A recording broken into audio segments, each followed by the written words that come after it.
What is it, guys? Welcome back to some more. In his haste, Agatha Christie Christie, tore the the ABC envelope. murders. You just gotta talk when I gotta talk, huh? Dang.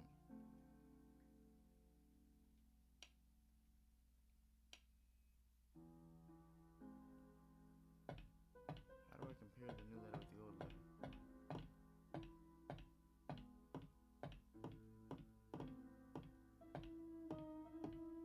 It is not a good time.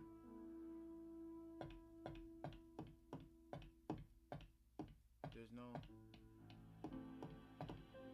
Oh.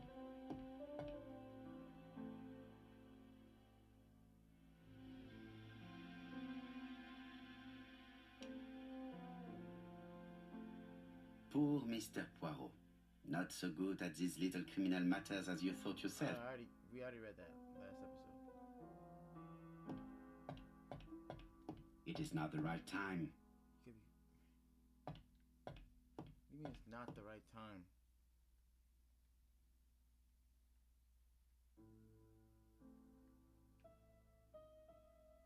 So we have to read this again?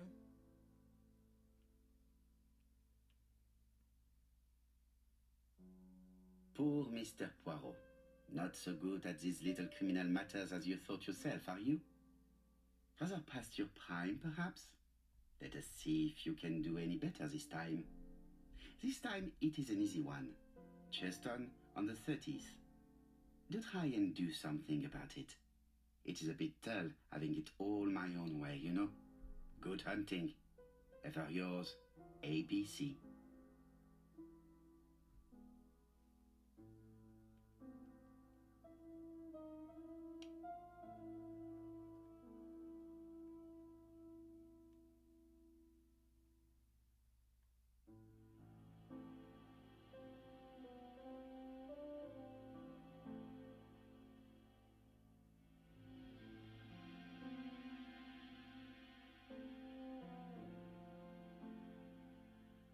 Okay, you're not...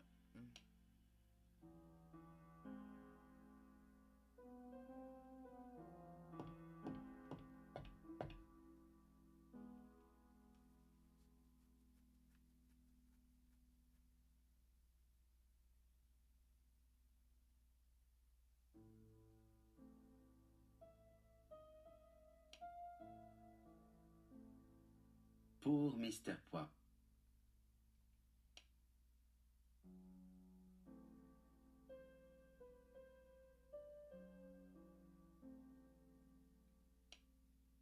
I don't get this.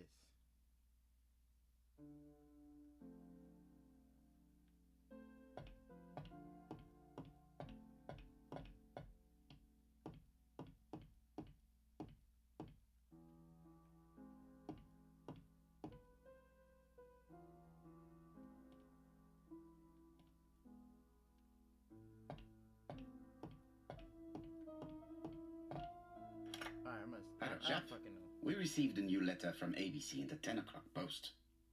Where and when? In Churston. Today. Today? I'll inform the population immediately. I'll check the train times. Bro said Call inform me the back. population. I don't like him.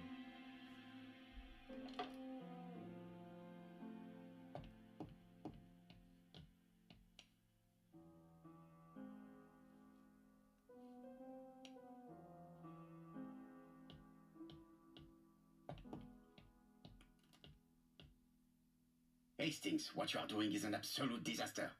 That is no way to pack suitcases. Heavens, we must hurry. We have to get to Churston before the murder.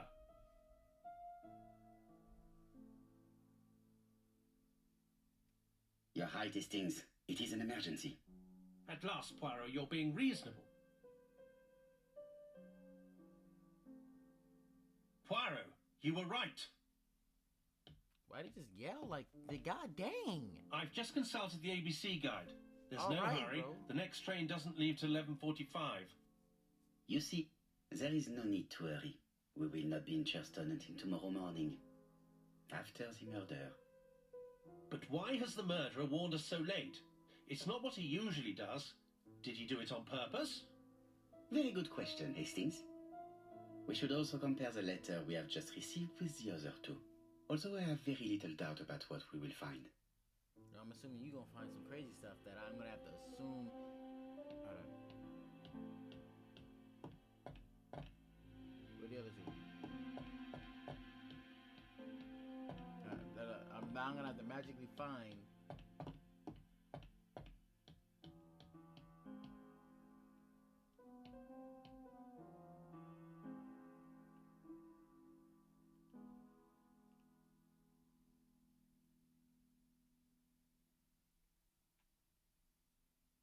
Hastings' photo album. He is very proud of his bag. Chase a bag.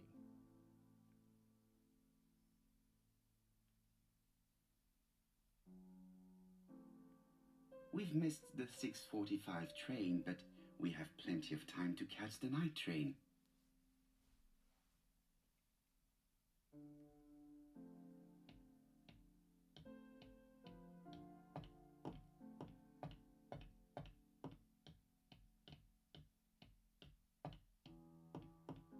Do I have to do the note comparison? Because if not, I'm about to dip out. Hastings, it would appear that you are getting slightly thin on top. Really? I hadn't noticed. Bro is alright. It is now the right time.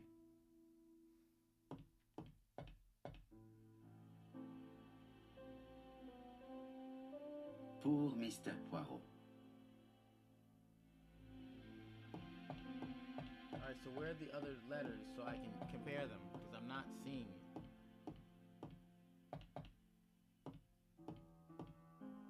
Right, let us compare this new letter with the second one. This game is playing me, bro. Let us examine this more closely. Certain characters in the two letters. Yes, this I is weird.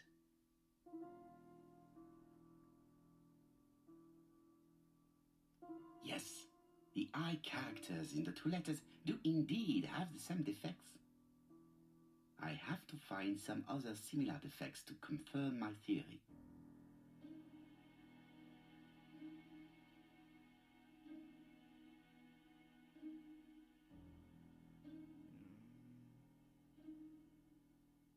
This took forever last time, so I'm just gonna.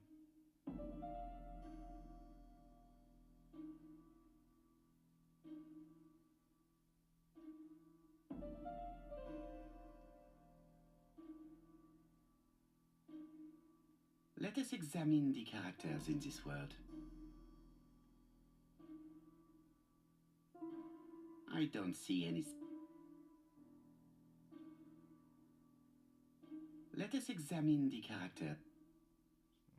Let us examine the character.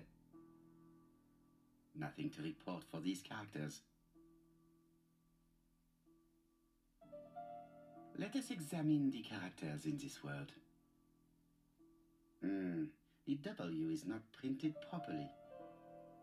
However, Oh, okay, W. of course, the W characters in the two letters do indeed have the same defects. I don't get why. I have to find some other similar defects to confirm my theory. That is what that is typed on the same typewriter? Is that the same theory we did before? The E's maybe?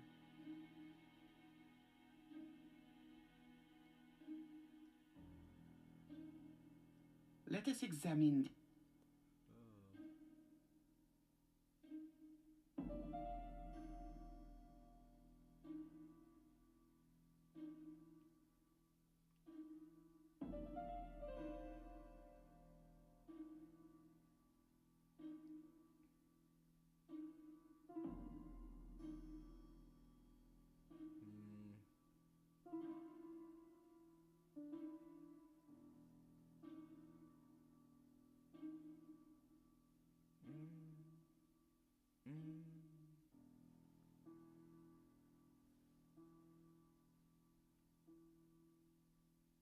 Let us examine the character.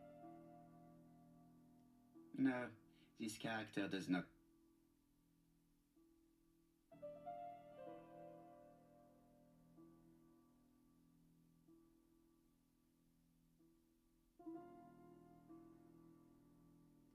let us examine the character.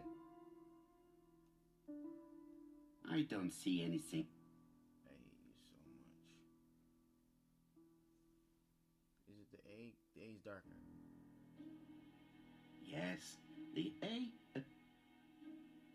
That's right. The A. That it? My theory was right. These two letters were written with the same typewriter. Who the fuck thought that, huh? Man, I would have never guessed. Why does that have anything to do with this? Let us now try and get our brain cells to work. I hate him. I think every episode starts out the same.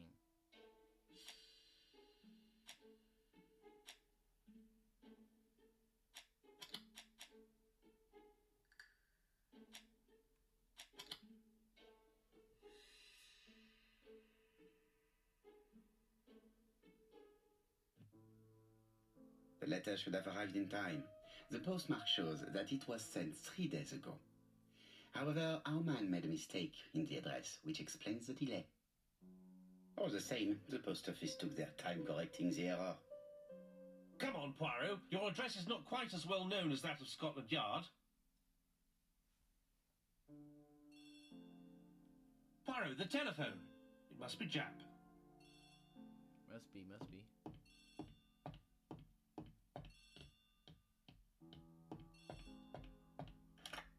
I have some news from Churston. Bad news, I'm afraid. Sir Carmichael Clark was murdered while out on his evening walk. Pack that boy up. Sir Carmichael Clark. The name is familiar to me. He was a famous throat specialist, one of the best. Whoa! A wealthy man. He retired to Combside, a beautiful house by the sea. He collected antiques. Are you going there?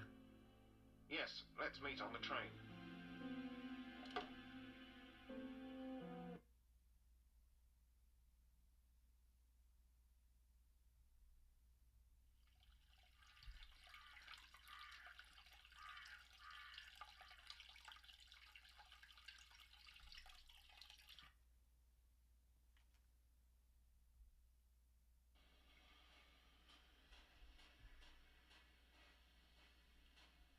The victim is called Sir Carmichael Clark, one of the best throat specialists in London.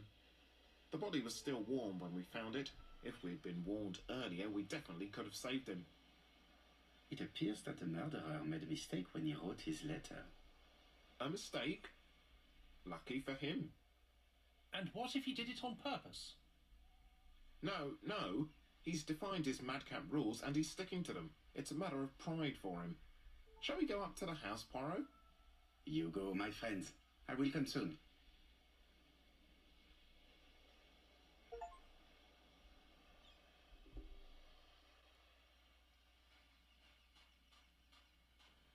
Jab has emptied the victim's pockets and has laid out their contents on this piece of wax cloth.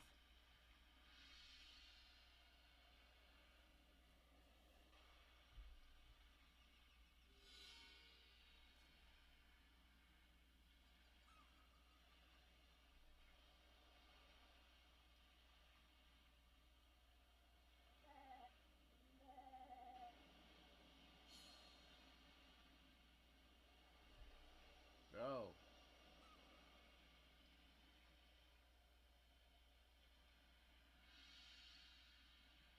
Come back to that then, since he can't seem to freaking...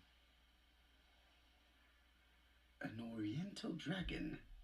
It's an old piece, much older than a pocket watch on which it was fastened.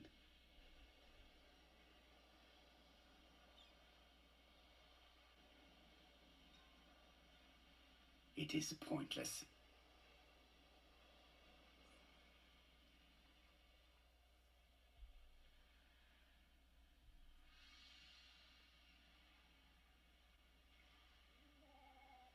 A signet ring, very probably with the Clark family's coat of arms.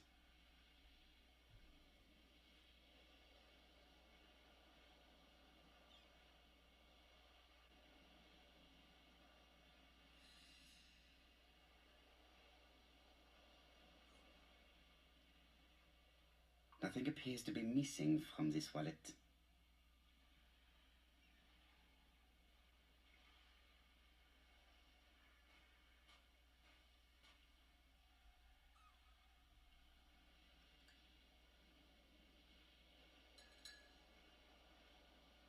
Damn. An ABC guide. The murderer's customary signature, covered in blood this time.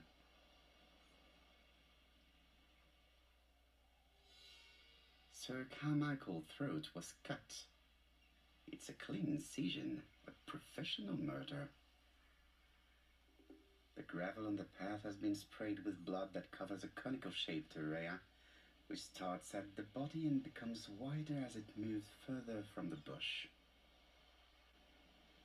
That's not his glove? Apart from the wound to the throat, the body is untouched. No cuts, no bruises.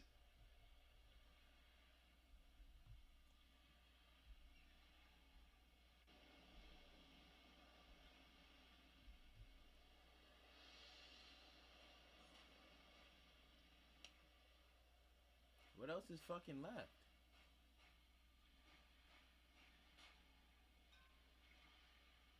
This place is very calming.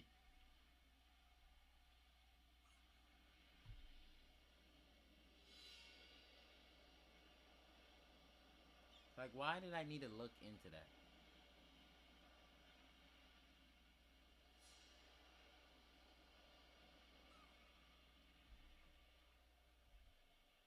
The site is exceptional. It is easy to imagine that Sir Carmichael used to enjoy stopping here every evening.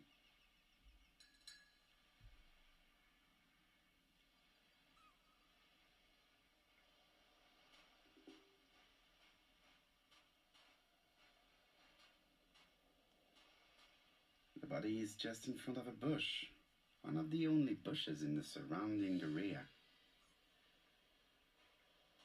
The vegetation behind the bush has been trampled. Let us now try and get our brain cells to work. Carmichael just removed his kid.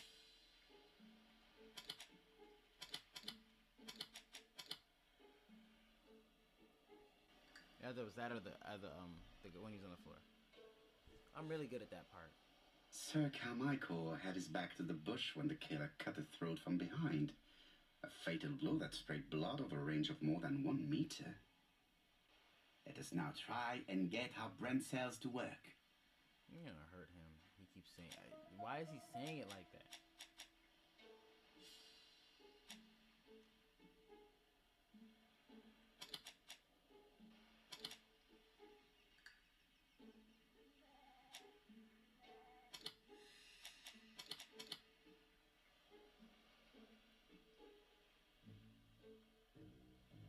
Let us try to get our brain cells look like, shut up! Have you finished, Poirot? Chief Inspector, many questions remain unanswered, but I am certain of one thing.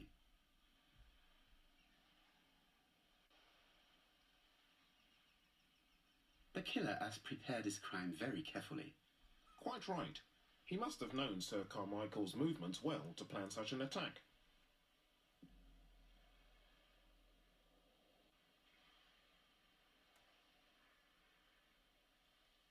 The murderer struck with terrible savagery. Yes, blood flowed. It's the first time he's attacked a man. He armed himself accordingly. Have you spoken to the victim's family, Chief Inspector? I've spoken to the brother, Franklin Clark. I didn't get much out of him. He's yours. I must get the body removed.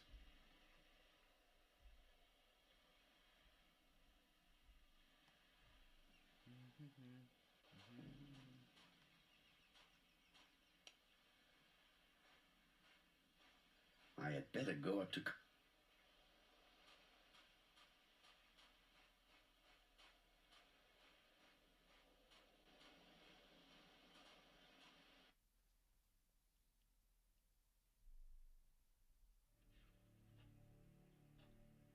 To be honest, this inspector seems rather obtuse.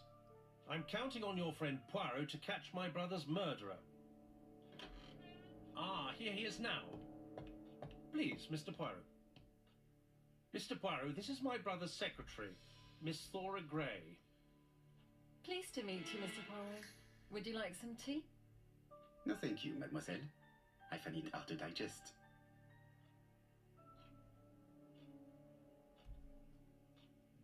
It is not the right time. is not the right time. It's not the right time, huh? Hastings does not like very hot tea. He's going to blow on his cup for a good while before drinking. It is not the right time. There is something elegant about her. Obviously, the dragon pin on her goddamn shirt. Like, what? Or brooch. Broochie. Broochie metal. Brooch. Brosh. She has good taste. Except perhaps in her choice of jewelry. Brooch. I don't know how to say it. I've heard Please it excuse me, I have to take care of Lady Clark. Brooch? Brooch. I think it's a brooch. Hastings does not like very hot tea. Hastings. It is a once-in-a-lifetime opportunity to question him. It is not the right... My brother's wife is gravely ill. You will probably want to question her, but I fear that it won't be possible today. It won't be possible today. I insist, Mr. Clark. Please allow me to remind you that this is a murder inquiry. Unfortunately, she is much too ill. She doesn't even know her husband is dead. I'm very sorry, but I'm afraid it's out of the question. Of course, I understand. Someone set a trap for your brother. Who was familiar with his habits? Everybody knew he took his evening walk at 8:30, and that he always followed the same path.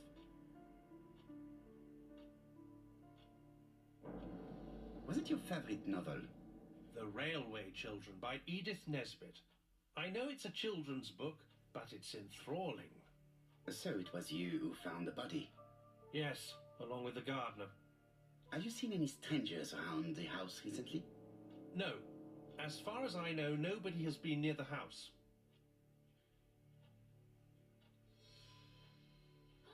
Miss Clark. Oh, Lady Clark must have fallen from her chair. I have to help Miss Grey get her up.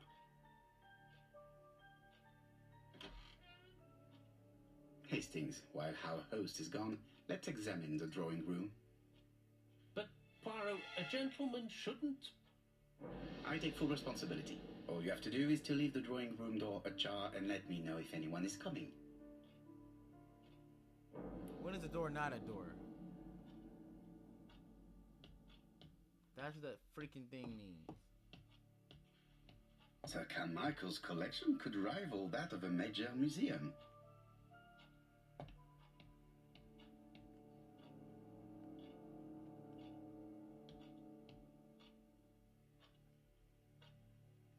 Please don't be it. It's locked.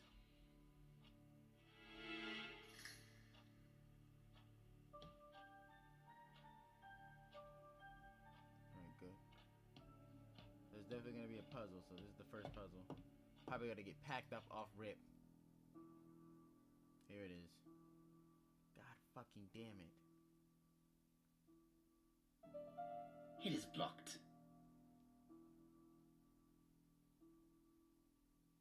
The cardinal points. This book could maybe help me. Each cardinal point is associated with one animal and one color. In the middle sits the impaled dragon, and out of respect, all the others are turned towards him. Each cardinal point is associated...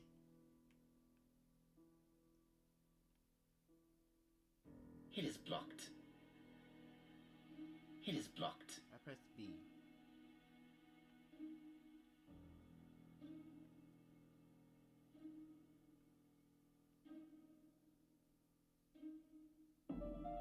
Turtle, the dragon, the crane, and the tiger. I think I've already seen this motif somewhere.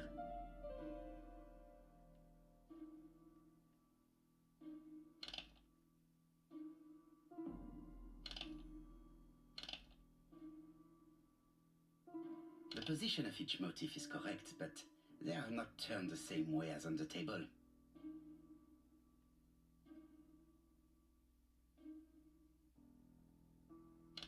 Wait, what?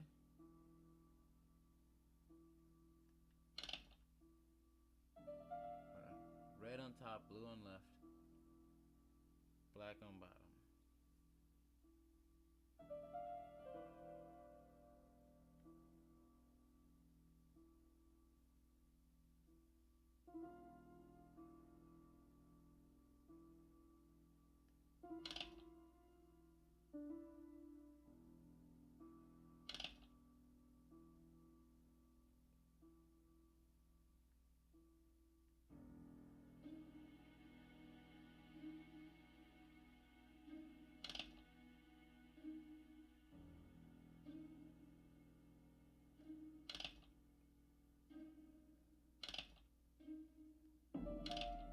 No?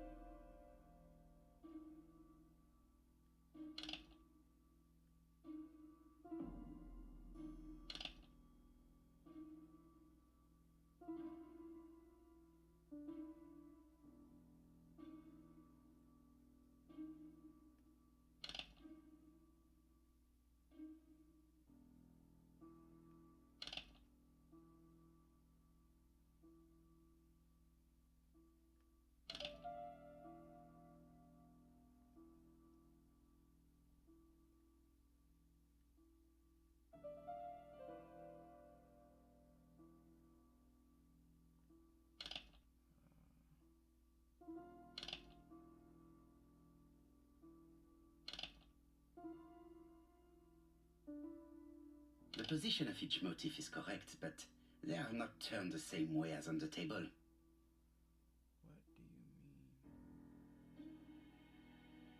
do you mean?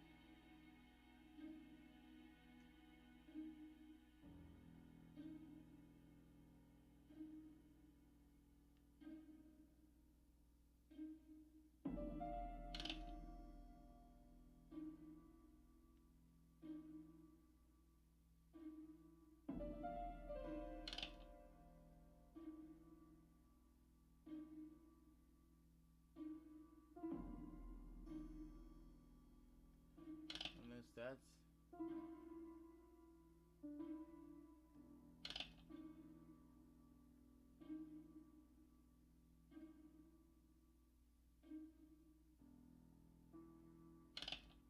I mean, could that be why it's wrong?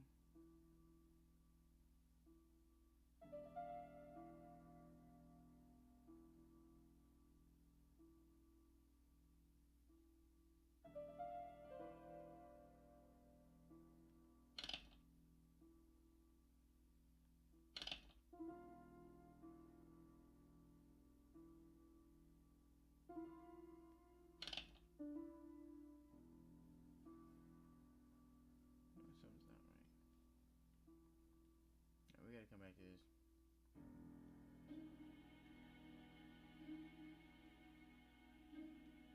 You can't even... It's not letting you go back. That's crazy. There we go. Thank you. Let me just search the whole room. I'm not going to leave now.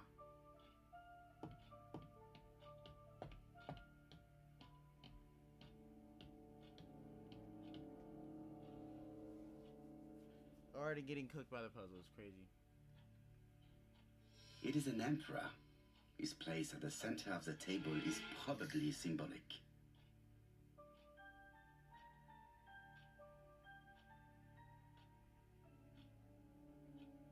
A dragon. Okay, this is the same thing. Dragon on the left. A crane?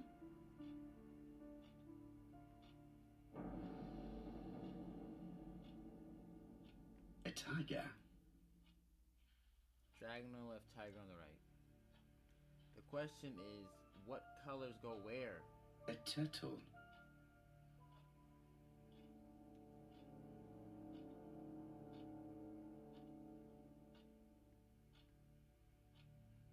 Dragon, dragon, dragon. Sir Carmichael showed himself to be very consistent in his collection's theme.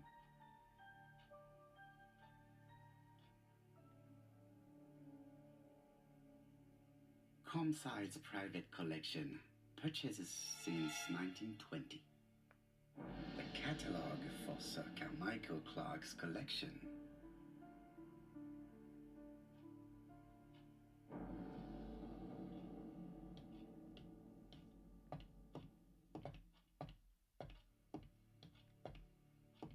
There are some very valuable objects here.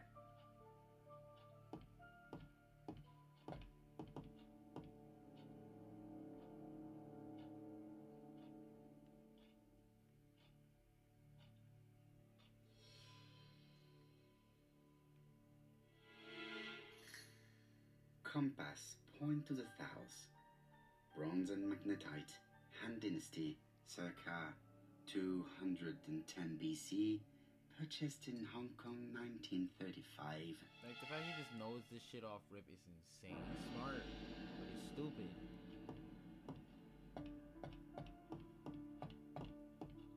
Like, he just, like, it's like he learned the shit for this exact crime. Like, what the fuck?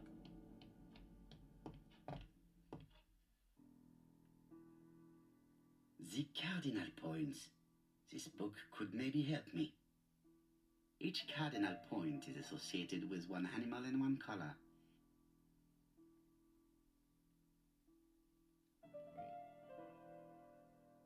Each cardinal point is associated with one animal and one color. In the middle sits the imperial dragon, and out of respect, all the others are turned towards him. Which color is fucking which? Turtle, the dragon, the crane, and the tiger. I think I've already seen this motif somewhere. The position of each motif is correct, but they are not turned the same way as on the table.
Okay, I think I got it, maybe.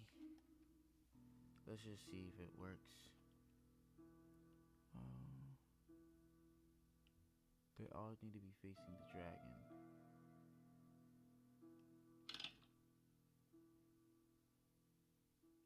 The position of each motif is correct, but they are not turned the same way as on the table.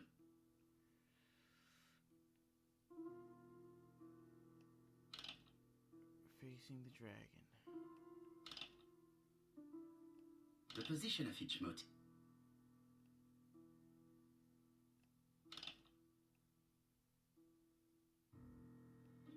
I think I heard a bang. There we go. That took long, guys. I had to look that up. This is interesting. Not really. These daggers are only ceremonial weapons. Zigzaggers. I do not think that the current weapon is here. I'd still kill for you. I'd die to see. Ernest Logan, MD, Brighton Cancer Institute, 201 Dusk Road, Brighton, Sussex. to Sir Carmichael Clark, MD, Campsite Churston, Devon. Brighton, 1935, January the 5th.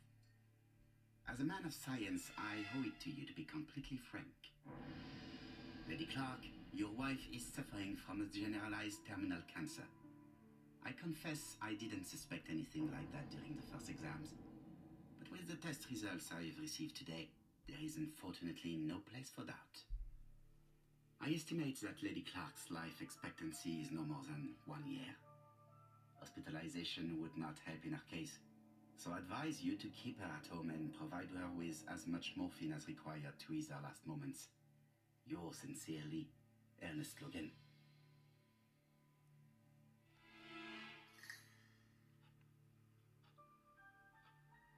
Here's Miss Gray.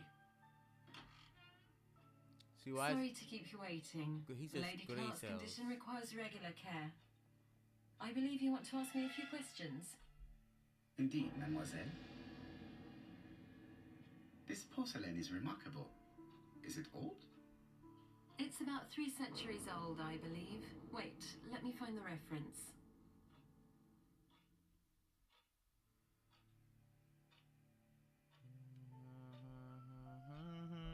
She appears to be very flustered. It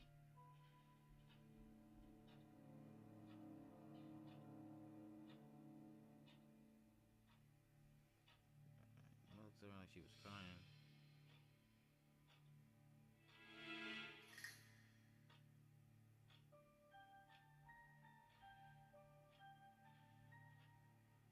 Just a minute, please, Mr. Poirot.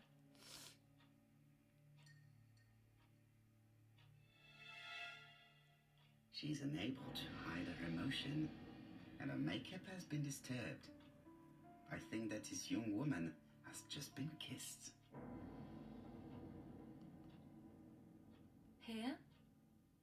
Teapot with black dragon, Gangshi period, end of the 17th century. It is a rare piece with unusual colours. You have a good knowledge of art history. Acquired while working with Sir Carmichael. I used to help him manage his collection and choose his new acquisitions.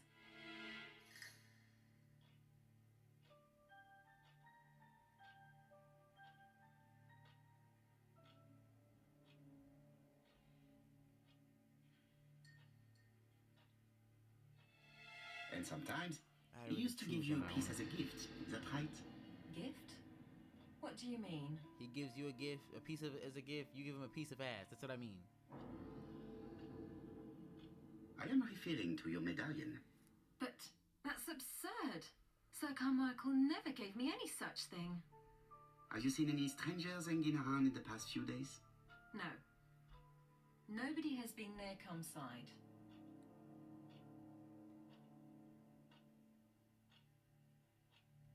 Tell me what happened last night. After dinner? Well, I did some sewing and then I went to bed. I was woken by the telephone at 11. I heard Franklin Clark speaking with the gardener. They left with some lanterns and they found the body.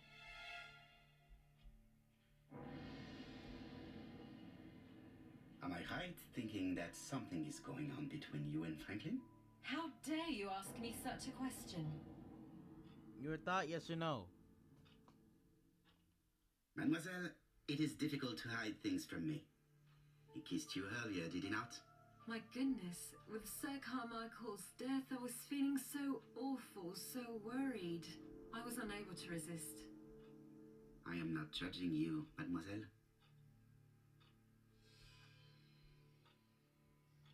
Miss Gray, if I may be so bold, please do not take offence. My friend has rather unusual methods, but all he wants is to find the murderer. Yes, I understand. I must rest. Please excuse me. Earlier, you asked me to watch the living room door for you. I don't wish to be indiscreet, but sometimes a gentleman stumbles upon a secret without intending to. That is sometimes the case.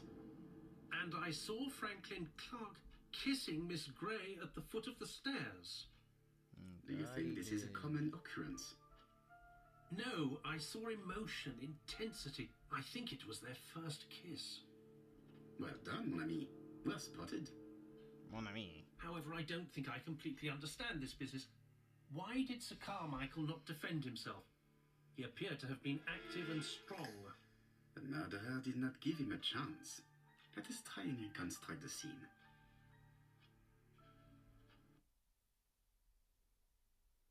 Alright, so this is basically how this is gonna go.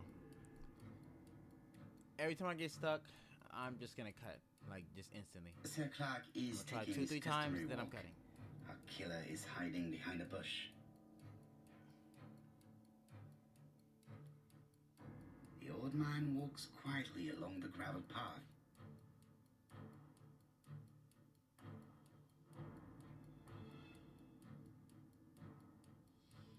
Then he turns towards the sea to gaze at it.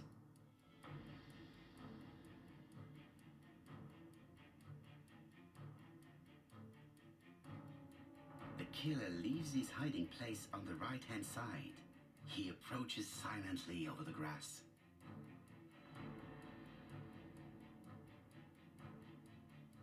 Then he throws himself on his prey and cuts the poor man's throat.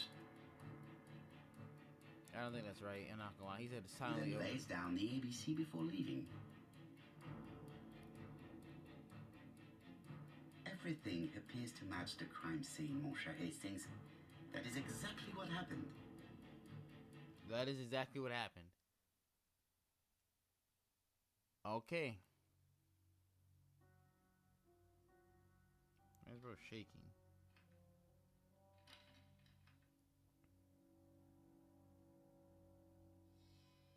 Okay. Oh, just a minute. I'm getting dressed.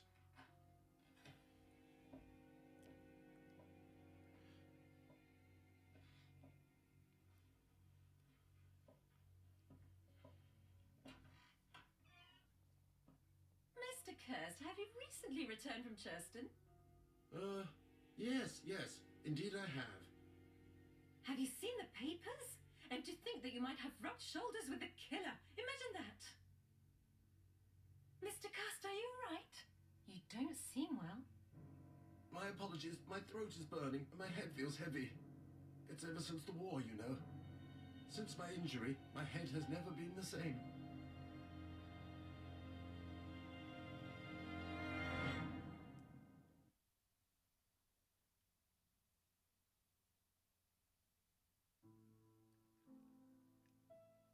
Poirot, it's a pleasure to be with you again after all these years. I looked for a gift to thank you, and I found this propelling pencil. An authentic collector's item. You spoiled me, mon ami. And you more so by sharing investigations. Do not underestimate the help you are to me, Hastings. Intellect is not everything. There is also goodwill, and you are not short of that. Later, I will ask you to help me tidy up the room and bring some chairs. Our guest will be here soon. Ah, is Thora Grey coming? Naturally. She is a fascinating young woman, n'est-ce pas? Oh, come on, Poirot. I'm a married man. Miss Grey has already been courted by Franklin Clark. Poirot, our guests will be here soon. We must prepare ourselves.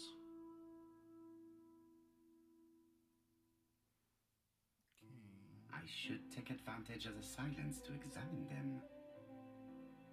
Bro's weird.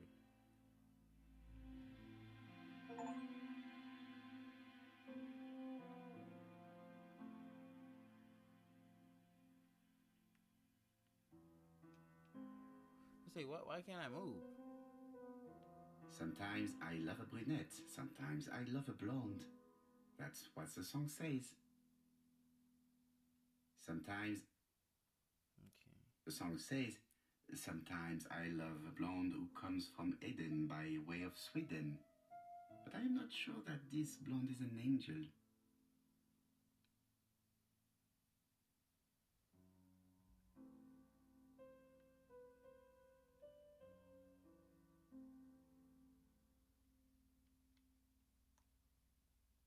Donald is always on edge.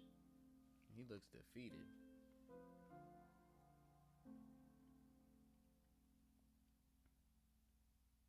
Why am I looking down at it?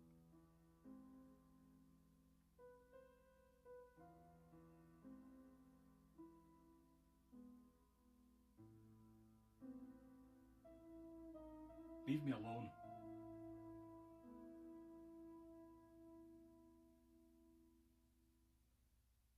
Shit, come on. Donald Fraser is very nervous at the moment, even if he's trying hard to control himself.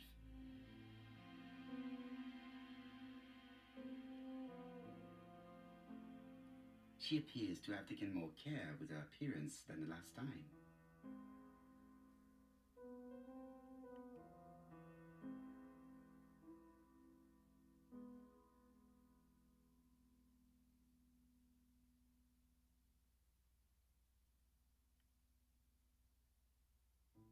It's very clear who she wants.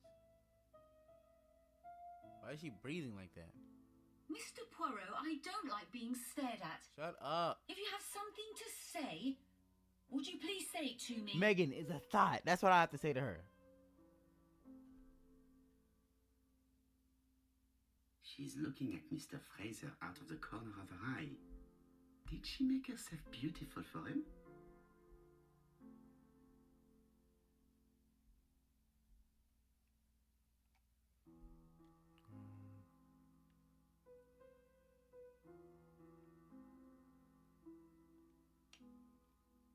I observed everybody. Oh. Why would I? Franklin Clark always seems at ease, regardless of where he is. Something that's unique to people who travel.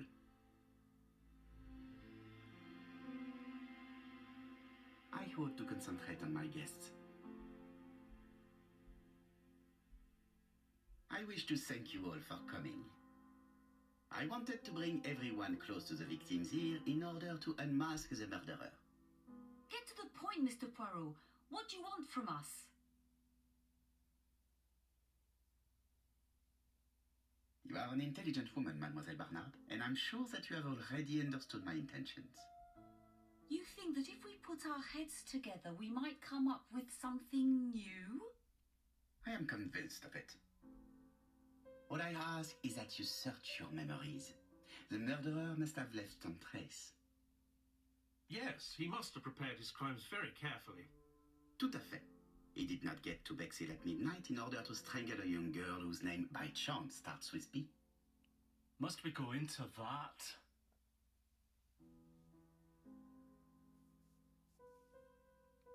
Mr. Fraser, please get a grip on yourself. Well, I want to help you, but I don't remember anything else. Nothing I haven't already said. And you, Mademoiselle Barnard, did your sister say if she was seeing another man? She never would have told me.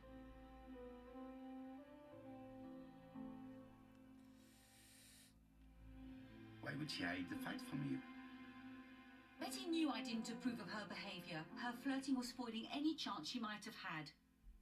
Tell me, mademoiselle, what did you talk about with your sister? Silly things. Her new dress. She wanted a pair of black stockings to go with it. Mother bought her a brand new pair. The day it happened, she was crying. And to think that Betty never even wore them. Poor Mummy. Your sister used to sing, I believe. Did she ever perform in public? She dreamt about it, but she had a very bad cough. It troubled her greatly. She had to cancel auditions and miss lots of opportunities. A pity. Yes, she sang well, but that doesn't tell us much about the murderer. Qui sait? In any case, we now have enough information to draw up a relatively precise psychological profile. Let us now try and get our brain cells to work. Alright, I'm fucking tired of that shit. Alright, I'll be the first one to say that.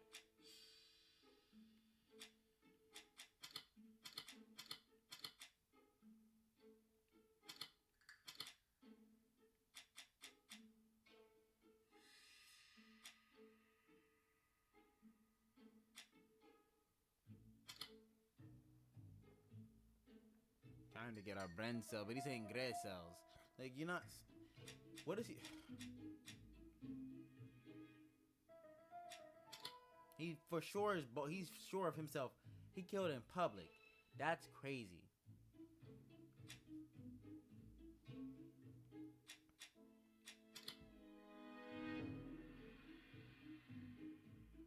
confidence tells me the fact that he killed in public means he's cocky. Like, no matter what that, like, he's proud of the shit he did.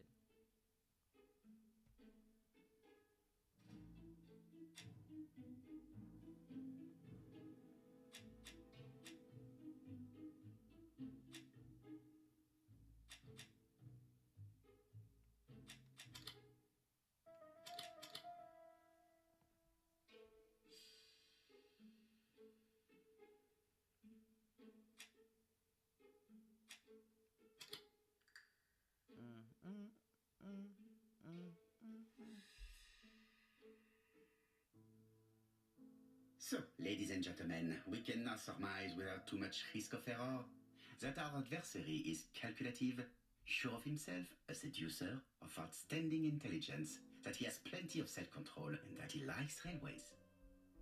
It's a good start. Other meetings may be necessary. I hope that you will be able to come back again. Well, it's just that... Is something bothering you, Mary? Well, Mr. Poirot, you see, I don't know if I can come to London just like that. It's normal that people helping with this inquiry should be reimbursed. Starting with you, Miss Drower. Please allow me to pay for your train tickets. Oh, sir, I cannot accept. But you must. Mademoiselle, I may not be rich, but my brother left a fortune which will be mine. Mr. Clark, that's very generous of you. Well, someone has to foot the bill. Mr. Poirot, would it be possible for you to come back to Devon? Lady Clark has expressed a wish to see you. We'll adjust her medicine so she'll not be too drowsy. But of course, I shall come the day after tomorrow if it is convenient. Thank you all for coming. We will meet again soon. He said, "Thank you all for coming," because it sounded like, "Thank you all for fucking me." That's The meeting was most fruitful. Whoa. Why does he Really? sound like that? Hastings, I believe now we have everything we need to find a common point between the victims. Now it is time for us to use our grey matter. Gray matter. I know he's saying this shit on purpose now.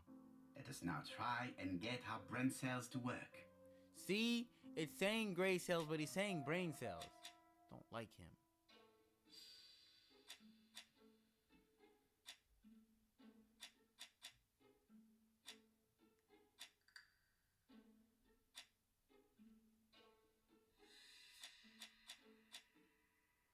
What do they all have in common?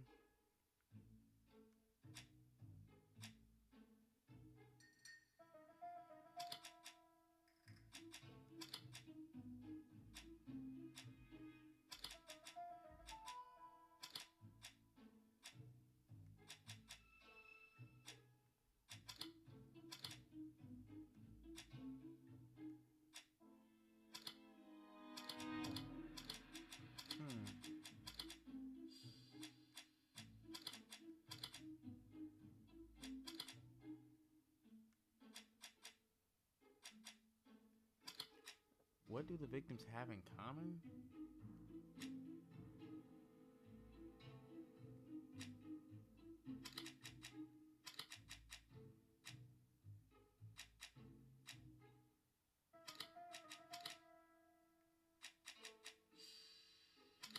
Okay, I'm gonna... Oh, I didn't even realize that. The first two victims suffered from bad throat, and that was Hey, precisely I ain't gonna the lie. specialty of the third Bro's victim, reaching. Dr. Clark. Nah. We have a lead. Nah, It bro's would pay to reaching, take bro. a closer look at the medical records of Dr. Clark's patients. We'll do so during our next visit to Churston. I will do it myself, mon ami. You must remain in London just in case ABC sends us another letter. Very well, as you wish. Bro's fucking reaching. I'm not gonna lie to y'all. Thank you for coming, Mr. Poirot. Lady Clark is waiting for you in her bedroom on the first floor. Please excuse me, I cannot stay for the interview. I have to take Miss Gray to the station to see our lawyer in Torquay.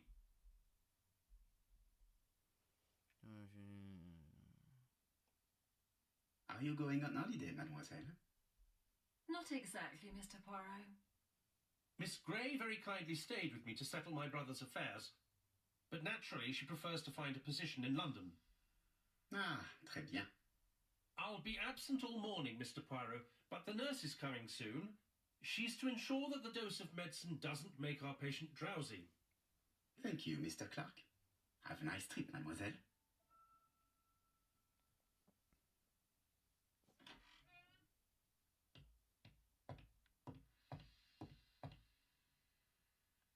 I do not need to make a telephone call now.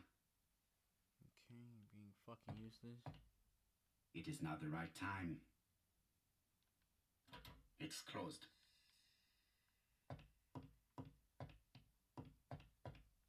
It is not the right time. It would be rude to make Lady... Alright.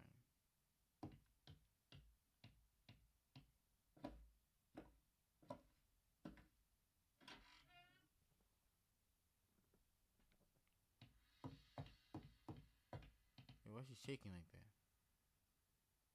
This Yo! poor woman is very ill.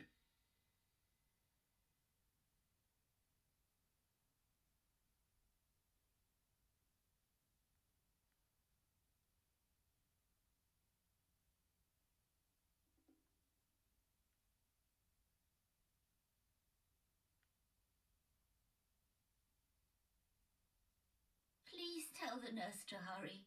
Okay. Please. I love when my dog just starts barking. That's my favorite part This of the woman day. is suffering. It's not a wasted She video is without in my no dog state barking to for have no a reason. conversation.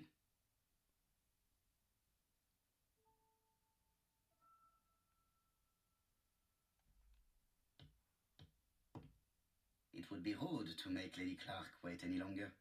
I observed her. Mr.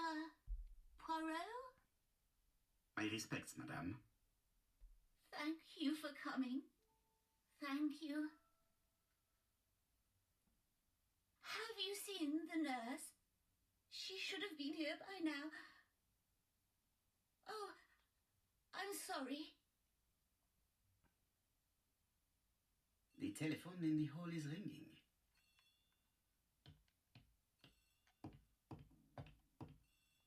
Lady Clark is in pain. Man, fuck her. Talking about she in pain. I'm trying to solve a murder.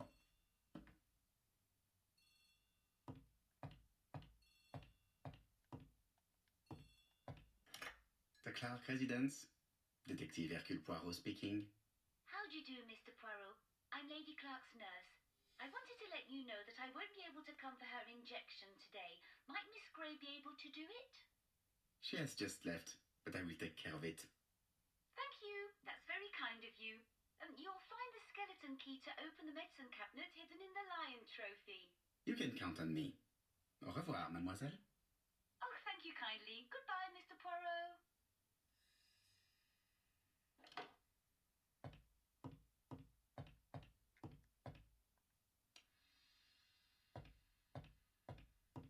Lady Clark is in pain. I have to give her... Lady Clark...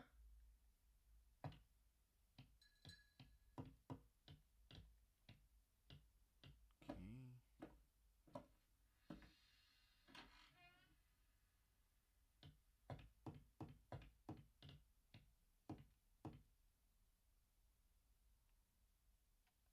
Lady Clark is in pain. It's closed.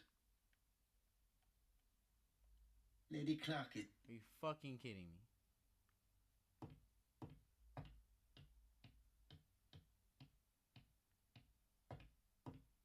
Lady Clark. Lady Clark is... How the fuck you know you gonna say that shit?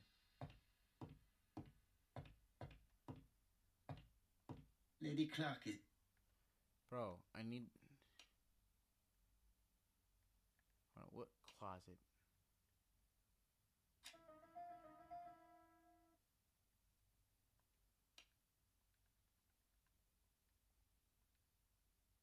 When did I get this?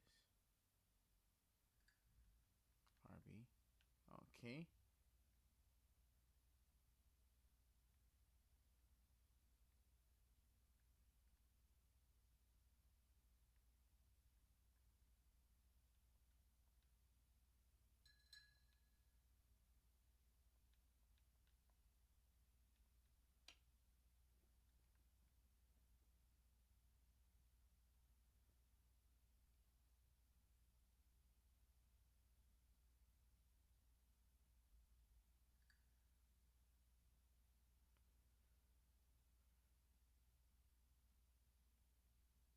am I investigating here?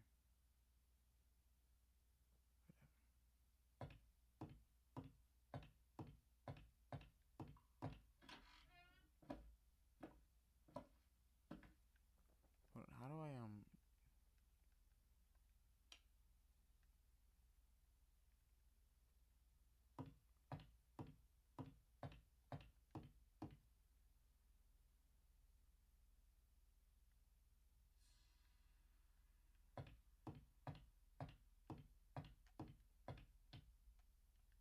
I am not going to leave Kamsa.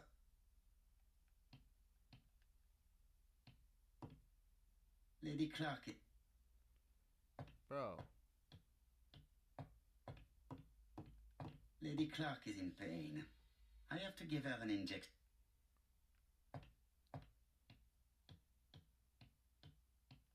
I do not need to make a telephone. I don't remember where she said closet. I thought it was this.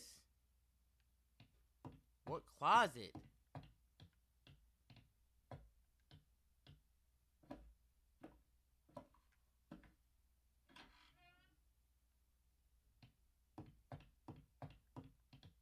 Please tell the nurse to hurry. Are you fucking kidding me?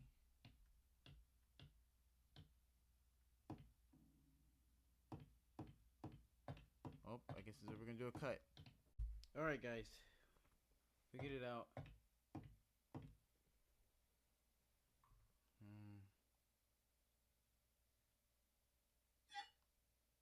Here is the skeleton key.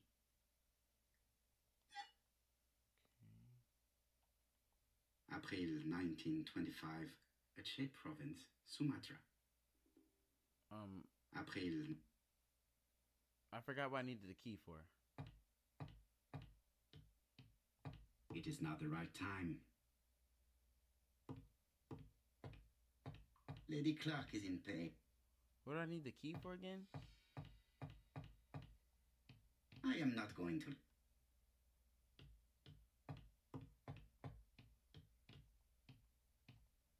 Didn't I grab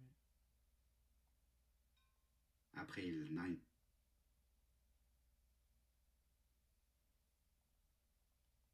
April. I don't think I grabbed the key. Okay. April. April.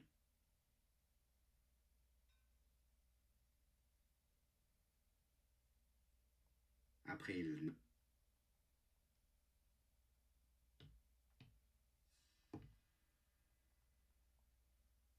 I do have it. Okay.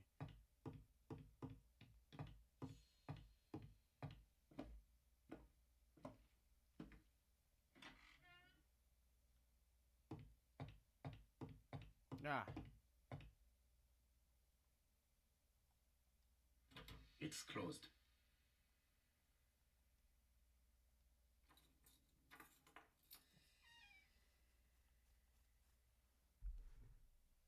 Ah, Mr. Poirot. Oh, I feel better now. Thank you for your help.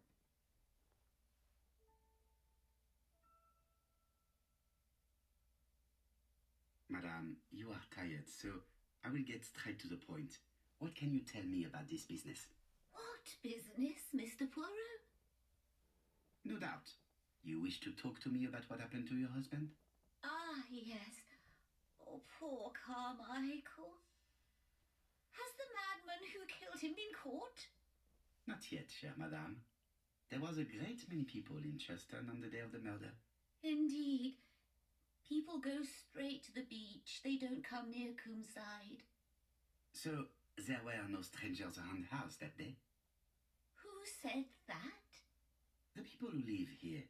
Your brother-in-law, Miss Gray. Miss Gray? Oh, I don't like her. Franklin wanted her to stay, but I insisted she should go. Immediately. You are entitled to do so, naturally. I'm pleased that you approve. The others have been taken in by her. But at least you can see through that self-pity act. See what she's up to. Oh. Like, what? Is she just fucking dying? Okay. fell asleep. She's sleeping. They said wake her up. I must find a way to wake her up gently.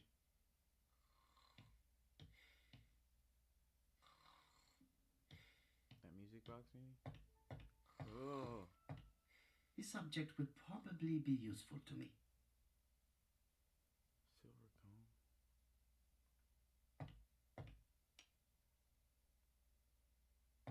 What was the other thing over here?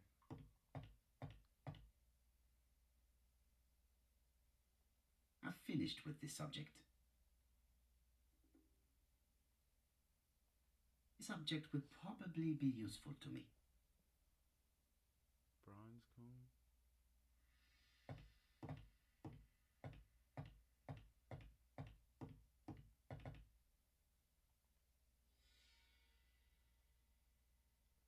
The subject would probably be useful to me. They didn't even look gold.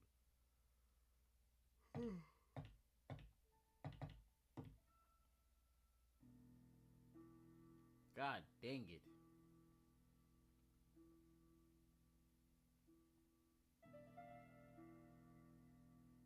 The mechanism appears to be broken.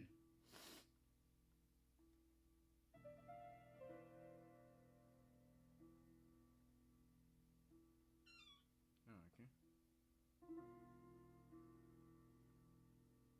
This part appears to be working. This is where the combs go.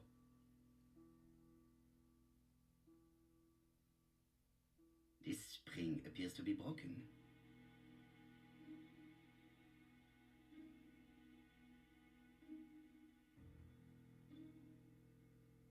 Can I solve this one by myself? I hope that Hastings will not be cross with me.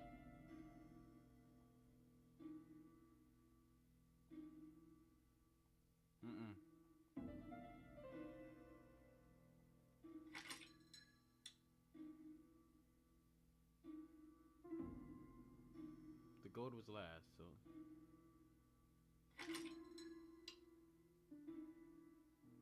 Bro, I just did it by myself. I'm goated. The other combs are preventing me from positioning this one. Damn it. Oh, this is 3. 2. Aha! Your boy Waze is getting smarter. Damn it, what was 2 again? This one. Oh god. I did that shit. This part appears to be working. This part appears to be working.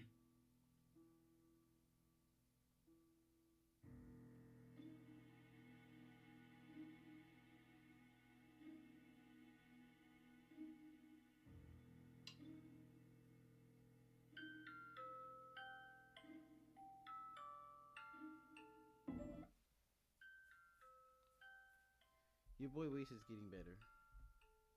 Did that S word dolo? What the F word? See how I can do stupid things. Oh, what are we talking about? Ah, yes. Thora Grey. Oh, Carmichael had great esteem for her. But for me, she was nothing but a hypocrite.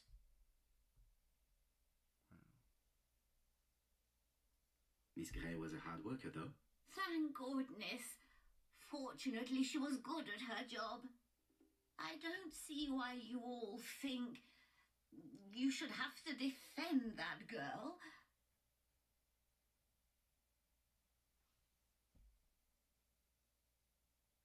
You are very harsh. Do not forget that the girl is an orphan. Yes, and she used the fact to get around men. Take Franklin. He's fallen for her sweet-talking charms. Oh, he's a lovely boy, very plucky and sure of himself. But so naive. Oh, when it comes to women.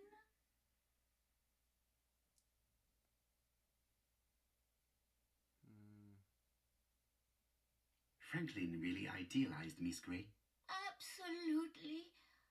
It's so good to see that you all agree with me. Miss Grey did look after you very well, though. Outwardly. But she's hiding something. I think she tried to poison me. Miss Grey? A poisoner? But everybody appears to like her. It proves she knows what she's doing. She's manipulative and she's a liar. A liar? Let's see, didn't she say that on the day of the crime nobody was around Coomside? That is correct. Well, at 11 o'clock I saw her talking to someone. Really? And what was this man like? An ordinary sort of man with a very plain face. Oh, I don't remember well. Was he a gentleman? No, he was not a gentleman. It would be best to leave her to sleep now. The telephone in the hall is ringing. Honestly, I'm a bit lost with this chapter. Like, there's a lot going on, and so I can't remember it all.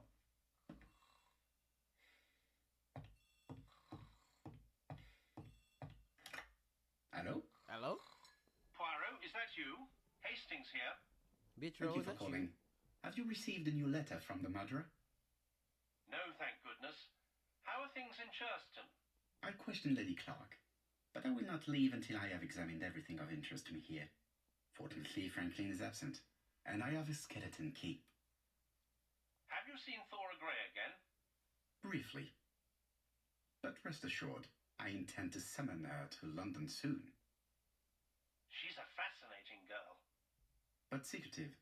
I would like to ask her a few questions. Poirot, she wouldn't hurt a fly. Each to his own, my friend. Yours are pretty often among old ladies that have the maladies. Poirot, are you mocking me? No ill intended, rest assured. À bientôt, mon ami.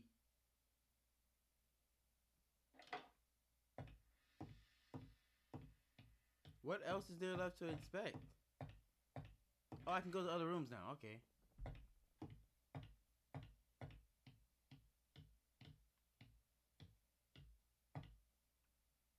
Franklin appears to be very active. He bought his guns, clearly.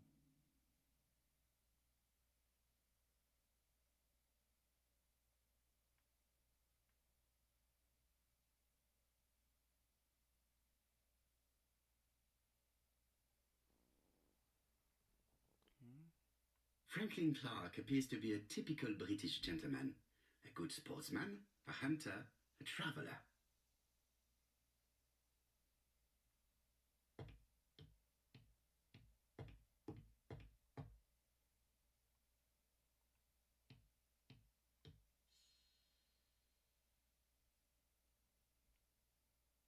July 1920, Alaska Peninsula.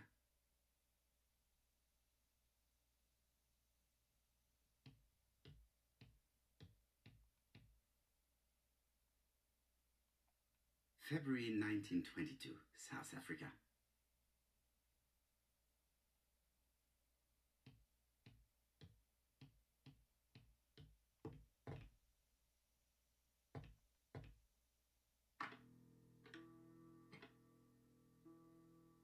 Another puzzle. Alaska.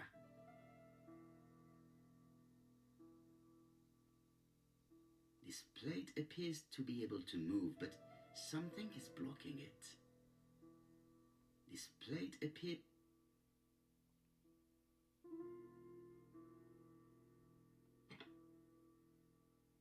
I must need something to continue. Australia. I have to get something before I can.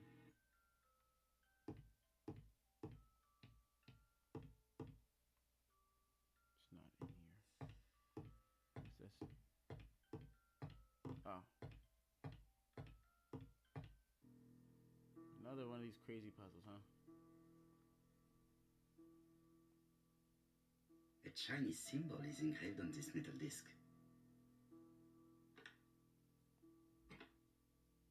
This character appears to be the wrong way round. I should continue to study this cup.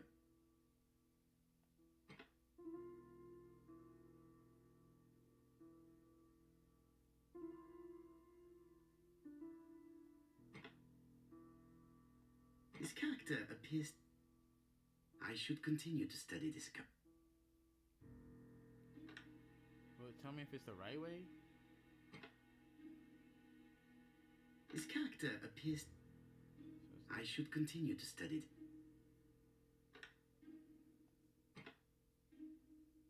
This character appears to be... Alright.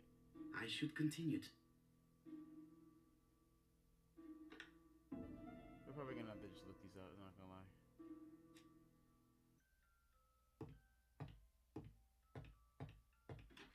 We'll come back for that room.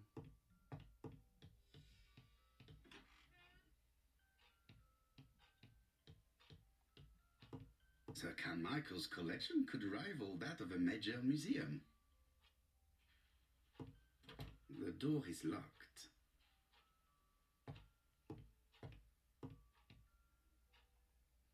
Hey, was I in here? I see some papers that were not there the first time I visited.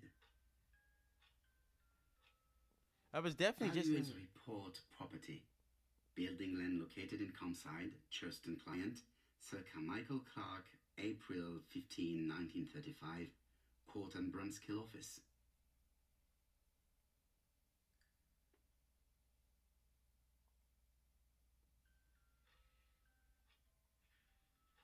Valuers report Court and Brunskill. The name is familiar. Is that not the name of the firm Donald Fraser works for?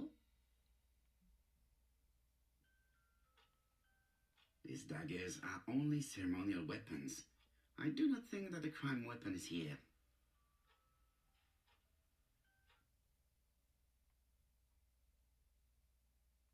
Ernest Logan, MD, Brighton Cancer Institute, 201 Dusk Road, Brighton, Sussex.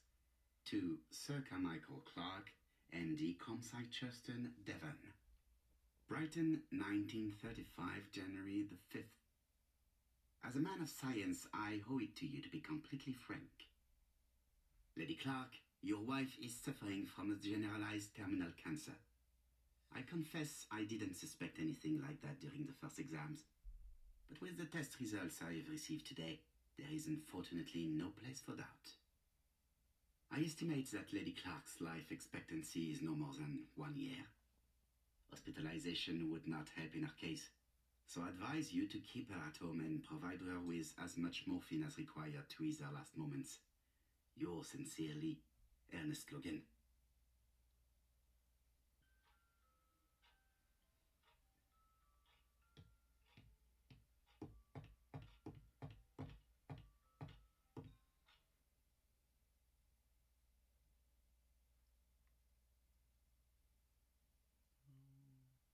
Comside's private collection, purchases since 1920. The catalogue for Sir Carmichael Clark's collection.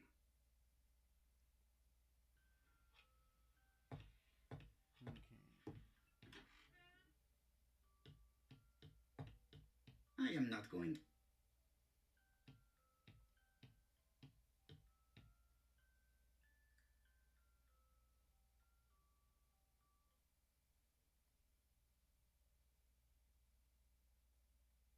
With Thoroughgrey, Comside, Churston, Devon. Arsenic trioxide thallium.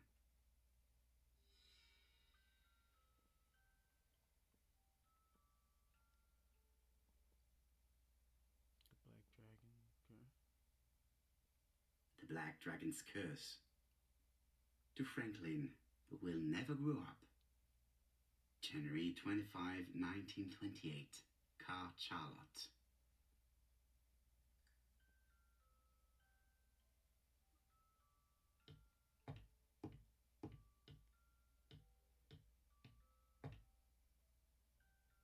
How am I going to open this trunk? Let us examine it.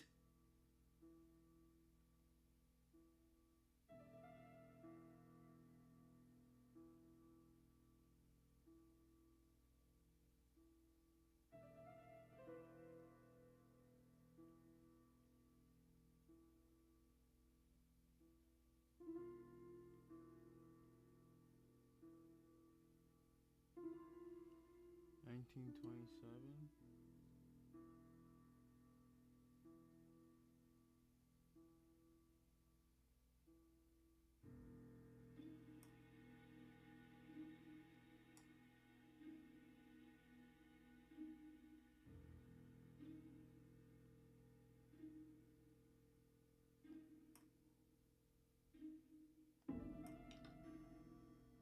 Leaving the code on the trunk. What a strange character Franklin is. Better question is, why is there always a part 2 to the easy ones?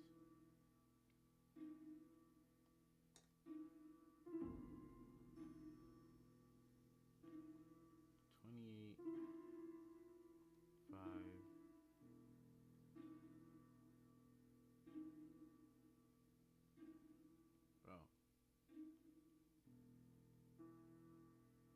31, 28, 5.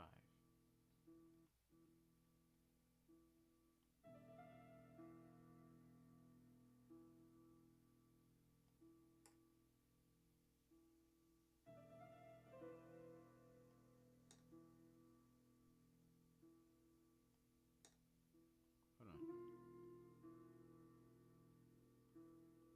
31.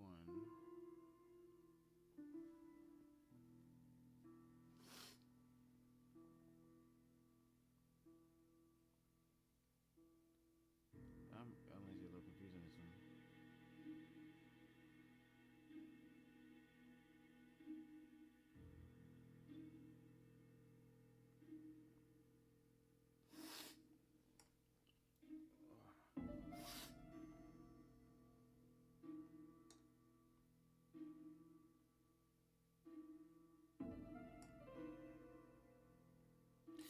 No.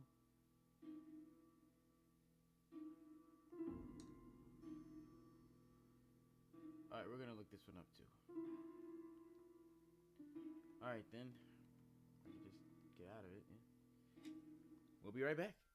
Alright guys, this is gonna be a whole bunch of cuts because I'm still working on. So apparently I didn't realize I can do this with it. So this puzzle.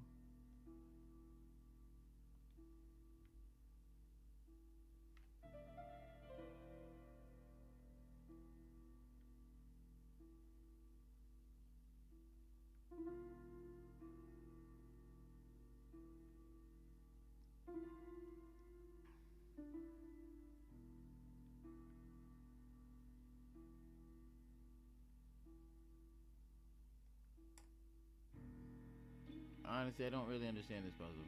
So, what is this sound?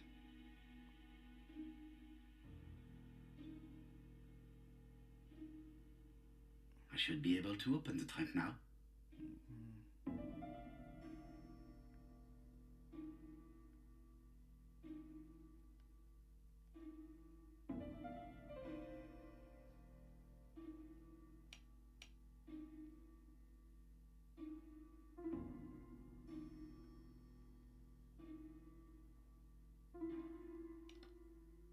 There we are.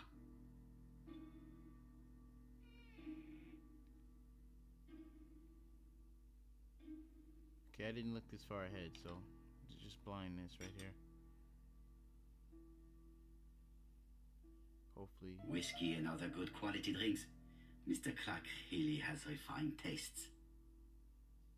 Whiskey and other good...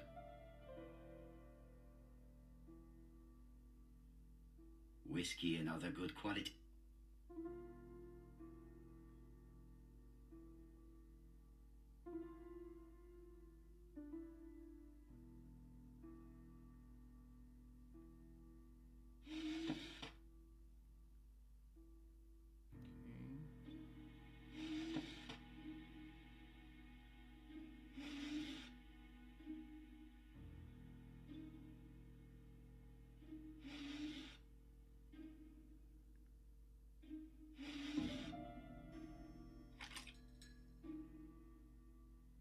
Why has Franklin put an Allen key inside his trunk?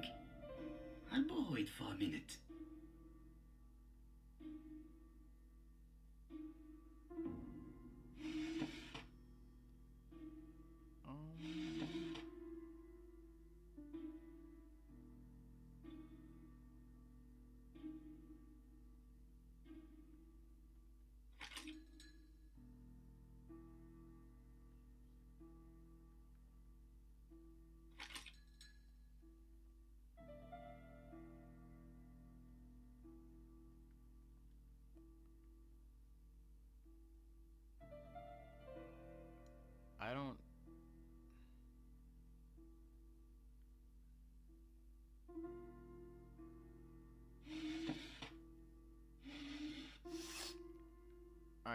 separate video still up for this exact reason. So, you know what I'm saying? Definitely about to sneeze.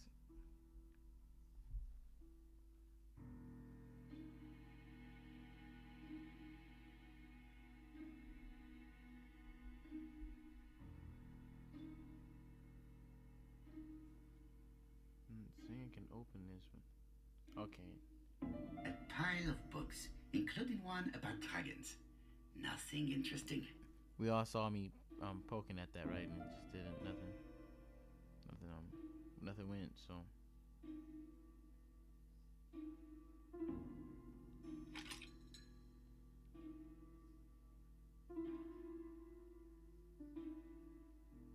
okay, how do I do this?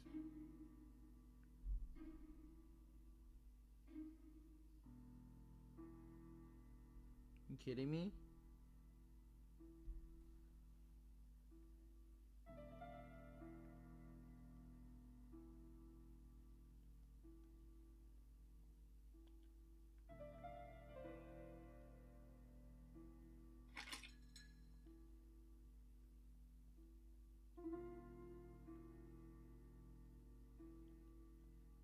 It's saying I need to use it here. I have to move the books somehow.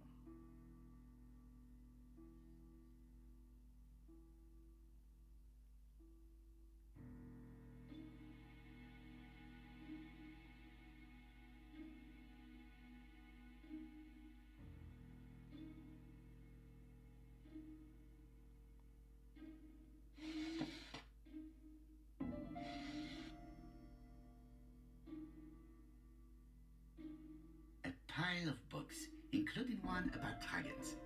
Nothing interesting. How the heck do we do this? A pile of books. Okay, so bro I was watching just didn't include the part where you have to observe this. That's pretty awesome.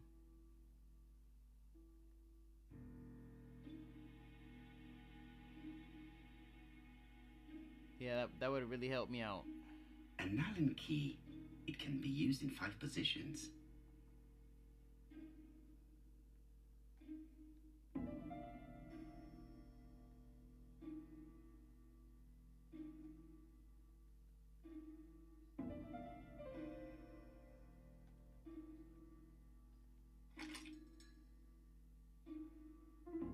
It would have really helped me out if he didn't skip that part, you know. Alright, back to blind. I'm assuming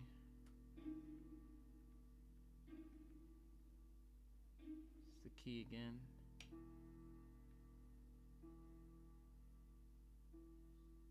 I think it's the one I just skipped. Can I go back? An Allen key. It can be used in 5 positions. Is it this one?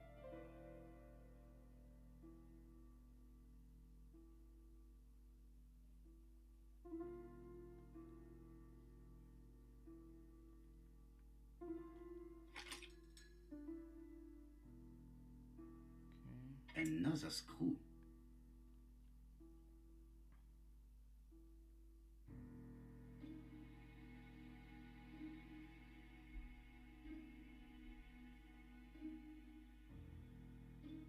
Think it must lock on.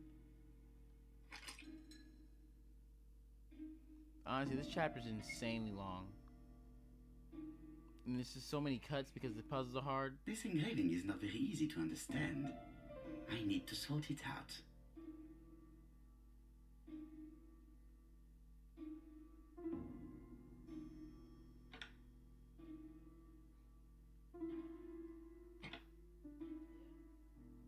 No, back over there. And then... Oh my god.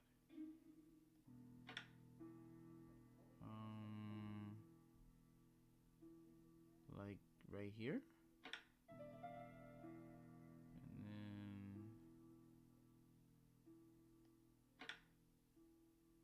That looks like it could be right.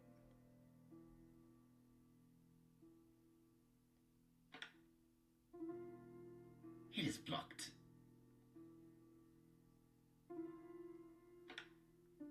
It is blocked. Okay, starting off horrible. I'm just gonna look at the full puzzle here.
It is blocked. See, the problem is.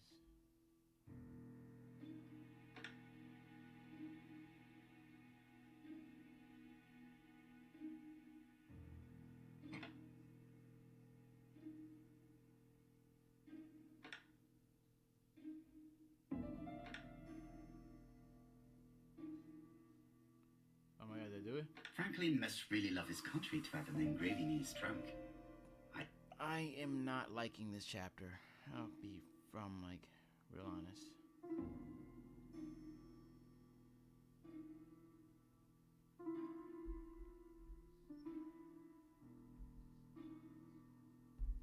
What is left?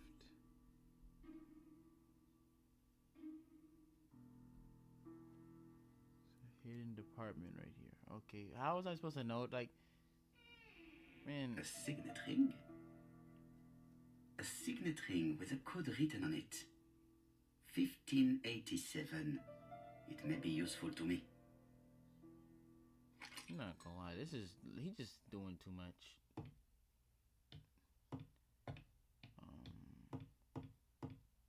I think the ring is gonna help me do the other thing in here, right?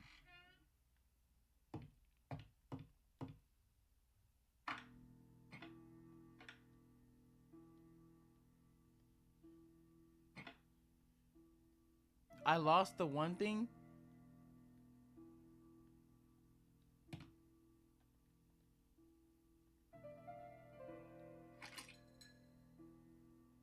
The plates around the picture appear to have unlocked. I think I've already seen these symbols on Franklin's trophies.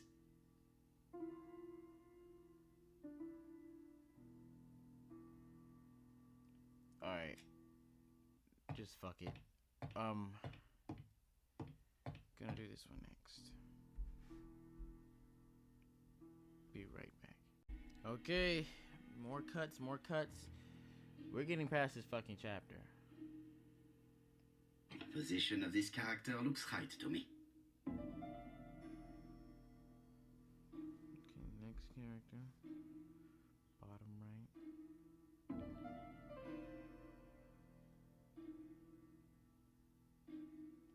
right. Like this. This guy. Yeah, it wouldn't even have to be like this if they weren't supposed to be fucking specific. Like, this is insane, this chapter.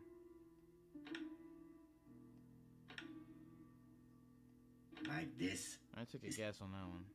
I'm not even gonna lie. The position of this character looks right to me. See how fast I did that? You know I'm guessing. Well, well. Oh my The fucking... characters engraved on this padlock resemble those engraved on the metal discs. Hold on. No, it's not the right code. Let us check the Chinese characters again. I can do this without the help. Hold on. I can do this without the help.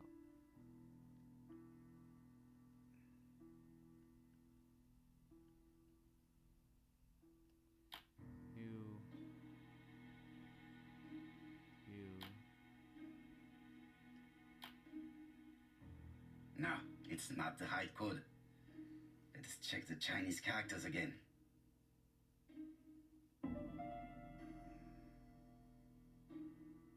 Is there... It's a specific order? Because I thought how he did it. It's like a house one. A J. 2 G's or P's, whatever. And that's just what I just did, right? No, I did it wrong.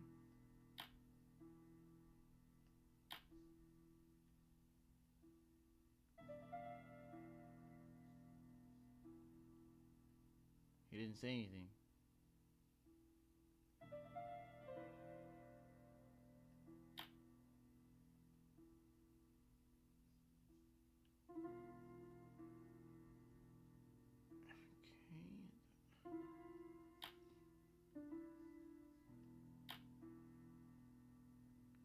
Bro, is this game serious right now? Alright, I'm just whatever.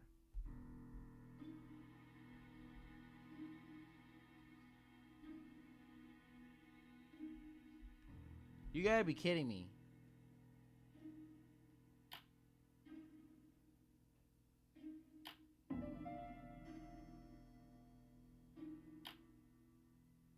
No, it's not the right code. What do you mean it's not the... Let's check the Chinese characters again.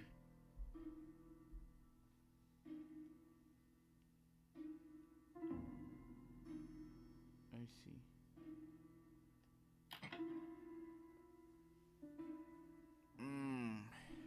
At last, the cupboard is open. Y'all don't understand how unhappy I am right now. A net, flask, and rifles. Franklin is very well equipped.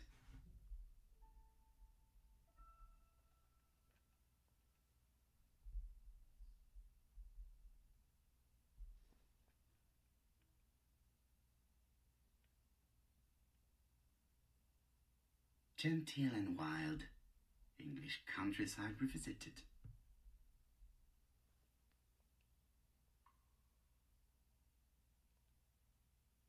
The Railway Children, E. Nesbit. For Franklin, Und Effie's Christmas, 1910.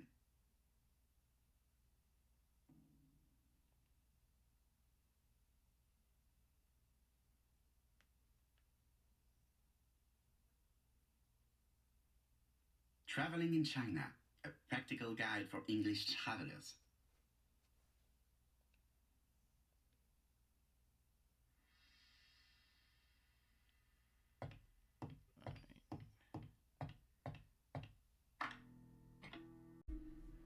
Okay, this puzzle is stupid. We already know. Just gonna try to...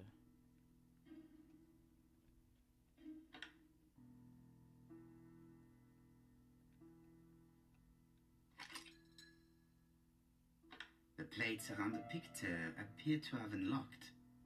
I think I've already seen these symbols on Franklin's trophies.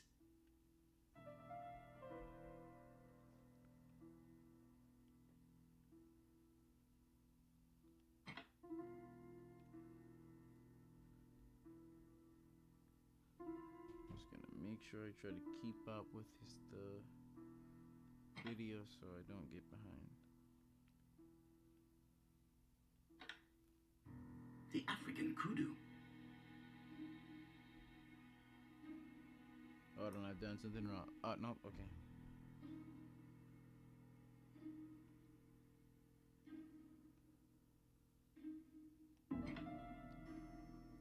No.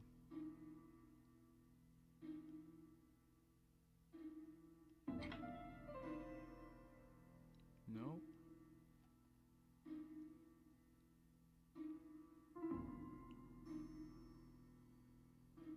Just give me the damn answer, bro.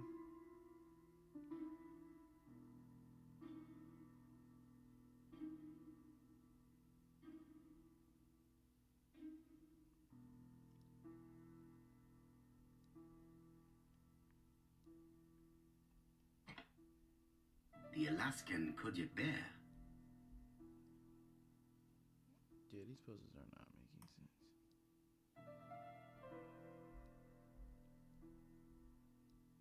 Okay.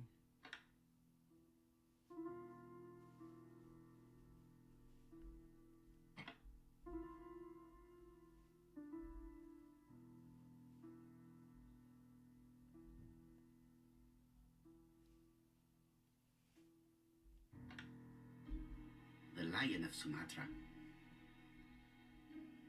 The what? I don't even know how I got I that heard one. the sound of a mechanism. I don't even know how I got Strange that one. way of protecting one's safe. Triangulating one's hunting sites on a map. Is it just 19? No, okay.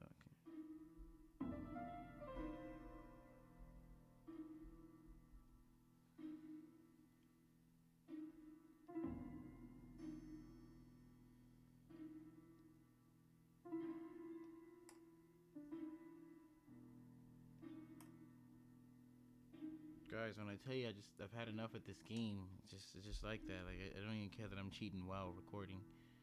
It's taking the joy out of it. These documents are very likely going to help me for the rest of the inquiry. This chapter at least is taking the fun out of everything. 12 gold sovereigns. Some shares for the Southern Railway and some treasury bills. This is not worth much. Hardly enough to justify your robbery. It appears I have one more puzzle left after this, too. Eton College School Year, 1912-1913. Franklin Clark. School report for Franklin Clark. According to his teachers, Franklin was a good student, but lacked discipline. I miss it. Which is Charlotte Clark, Comside, Churston, Devon. To Mr. Franklin Clark, Peninsula Hotel, Salisbury Road, Chinchasui, Kowloon, Hong Kong, Comside, 1935, January 1st. I wish you with all my heart a happy year 1935. Writing my greeting cards, I have affectionate thoughts for you. Always smiling as a child, sailing to distant countries and bringing back to us trunks full of wonder. At home, everything annoys me, starting with this young Thora Sir Carmichael is so fond of. I have nobody to share my feelings with, so I write to you. How can I tell you what happens to me? The simplest way the better. I am doomed. I still have 1 year to live, no more. How do I know? I opened the secret drawer of Carmichael. Damn, bro. I read a letter not addressed to me. How long you gonna talk In for? this letter, Dr. Logan tells my husband in the most direct way the truth he conceals from me. Sir, I know. But my husband doesn't know I know. Please don't tell him. And if he shares the truth with you, act as you are surprised. Carl will probably speak in his usual convoluted way, but I wanted to be the first to announce it to you. It does matter to me that you are aware of what happens in Compside. Warm regards, Charlotte.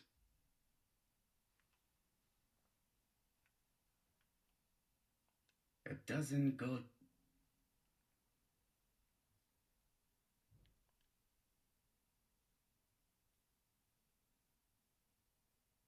Why does it look like there's two things here? A dozen gold sovereigns. Some shares for the Southern Railway and some treasury bills. This is not worth much, hardly enough to justify your robbery. Sir Carmichael Clark, Comside, Churston, Devon.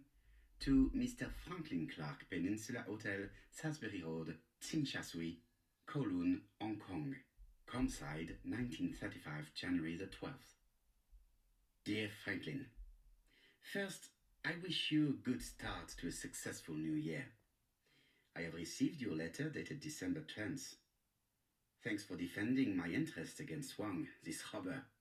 Things could have got pretty bad if you weren't a real cold-blooded guy. I envy you for that. Things go on here much as usual. Charlotte is moderately free from pain. I wish one could say more. You may remember Thora Gray. She is a dear girl and a greater comfort to me that I can tell you. I should not have known what to do through this bad time but for her. She has an exquisite taste and shares my passion for Chinese art. No daughter could be a closer or more sympathetic companion. Life has been difficult, but I am glad to feel that here she has a home and true affection. You wrote me you want to stay in China for 1 more year or even longer. I don't object. The longer you stay, the more opportunities you will have to increase our collection. Nonetheless, you should know that we miss you here, and that Charlotte will be gone by the time you come back. I am, dear Franklin, your truly affectionate brother.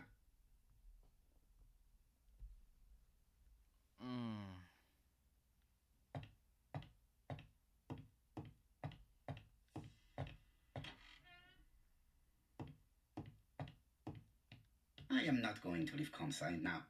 I still have some things to do. What the fuck could possibly be left? Best to leave her to sleep.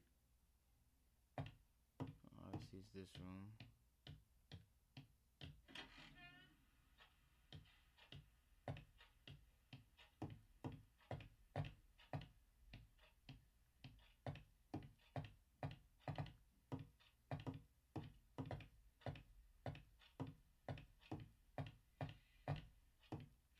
Order and method above all. Let us finish examining the mansion while no one is around. Solve that puzzle. No. The door is locked.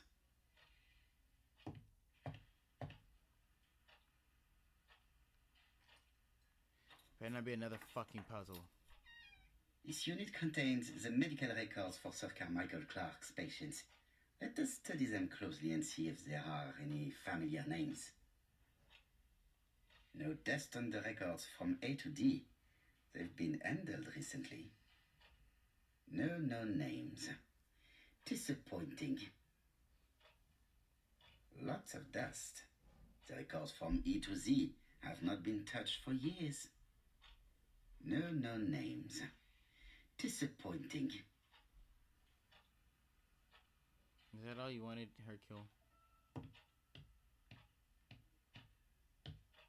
Sir Carmichael's collection could rival that of a major museum. Okay. No.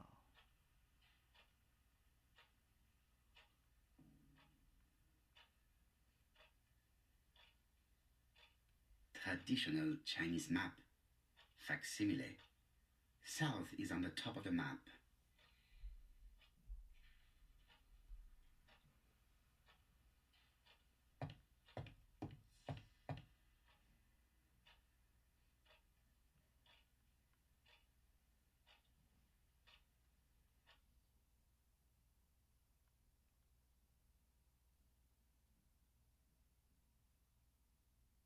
Compass point to the south. Bronze and magnetite, Han Dynasty, circa 210 BC, purchased in Hong Kong 1935.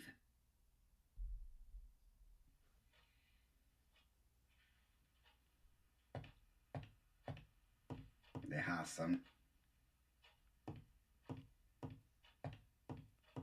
What could possibly be left?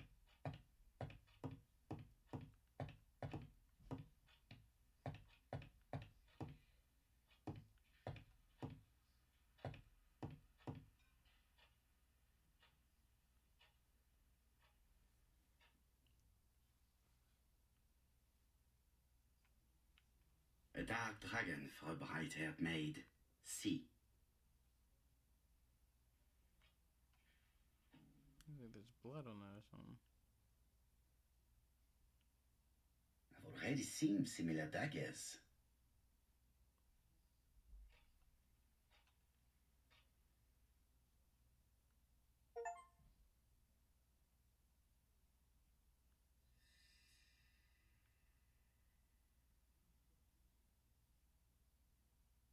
Attention, Franklin. Task list. A. Ordering Lady Clark remedies. Done. B. Tidying up real estate property files. Done. C. calling the lawyer about inventory. Done. D. Update the tenant farmer list. Done. E. Update land rent accounting. Done. F. Ordering a restock of arsenic. Done. P.S. I have left on the living room table some of my things I don't want to keep. The locket and the dagger. I am sure you know why. Thora.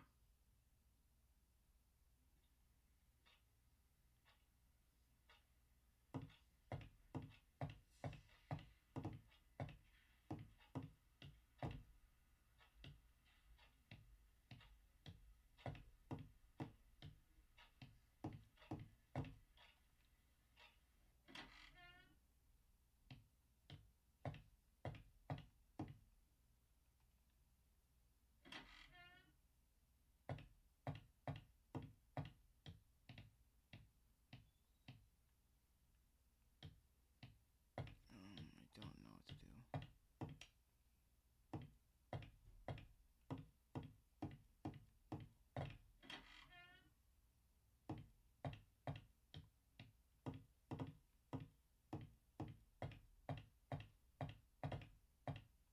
I am not going to leave Comsine. Best to leave.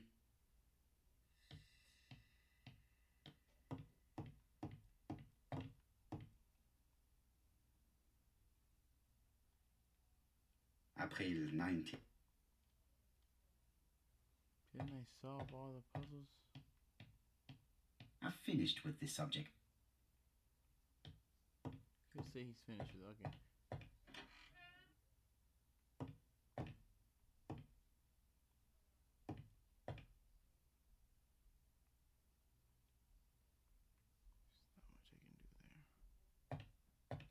Telephone. I do not need to make. Alright, then what the fuck do you need to do? Let me know.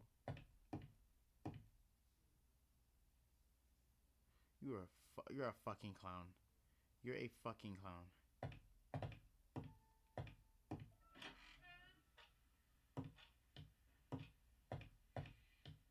Guess the book is the last thing I really need to touch.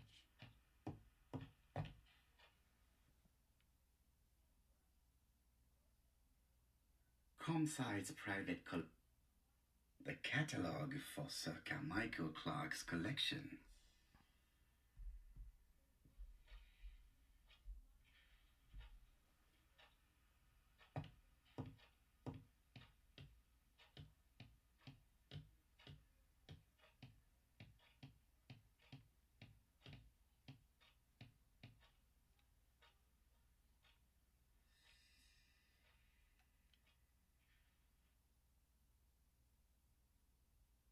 Already seem similar.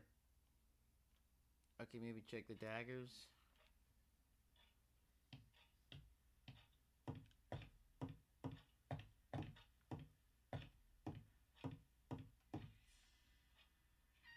I'm gonna go outside now. Okay. Where is the horrible smell of carrion coming from? What?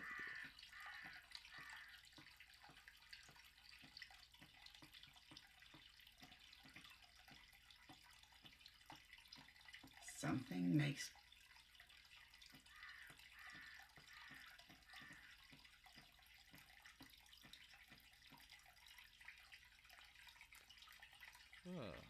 Tut-tut. The gardener does not follow the alignment. There, that's better. It is symmetrical. Bro, I don't like him. I don't like him. Round pellets. Revolting.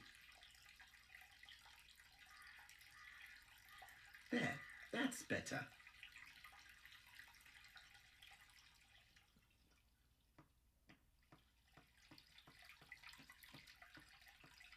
I don't like the way that he walks. I don't like the way that he talks.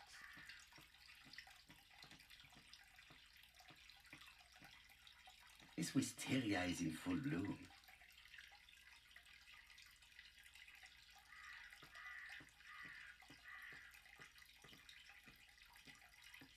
This fountain makes a very relaxing sound.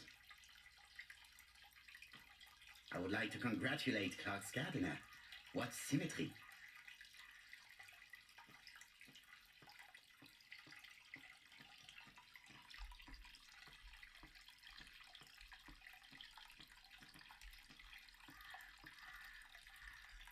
It was probably the gardener who lit this fire.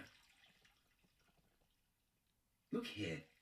I wonder if someone wanted to get rid of these papers. This object will probably be useful to me. Let us now try and get our brain cells to work. Damn it. Why did Thor leave personal belongings on?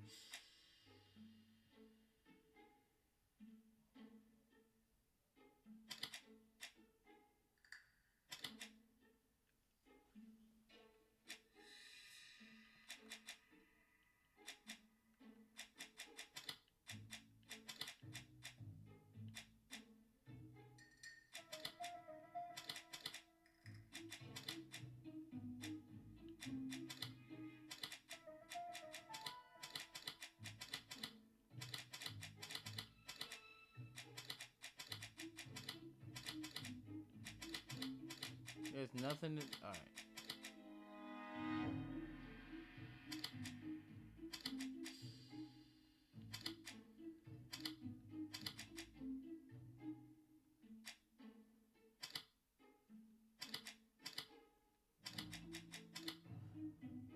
Alright.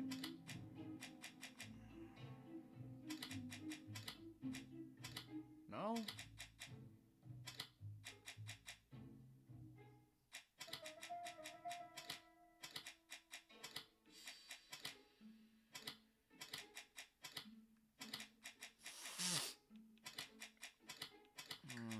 Okay, it's not this one.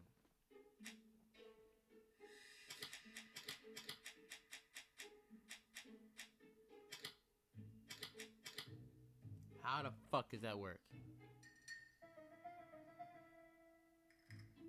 I guess.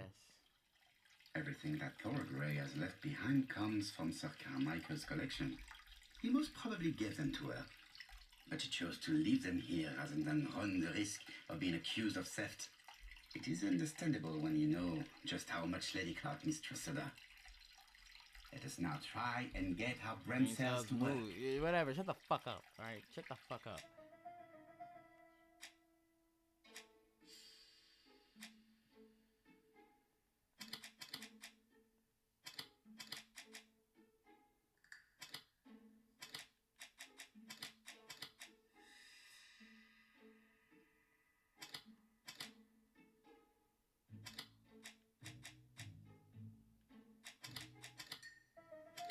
Is Thor a poisoner?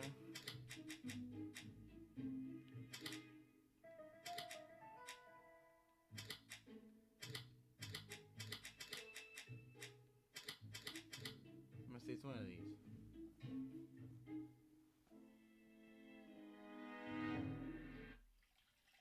Thor Grey had no reason to kill someone who only had few months left to live. The poison she ordered was for rats.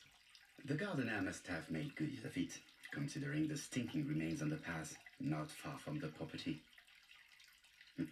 I've finished here. I must put the skeleton key back and inform Hastings that I'm returning to London.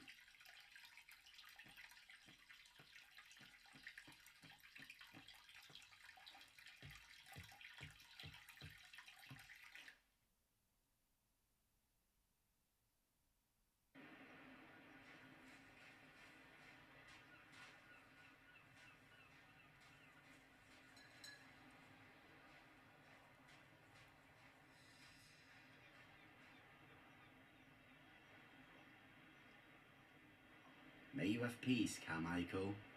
Charlotte.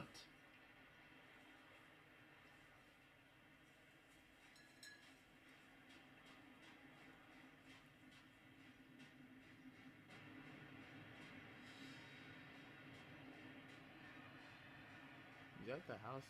No, that's just some weird place.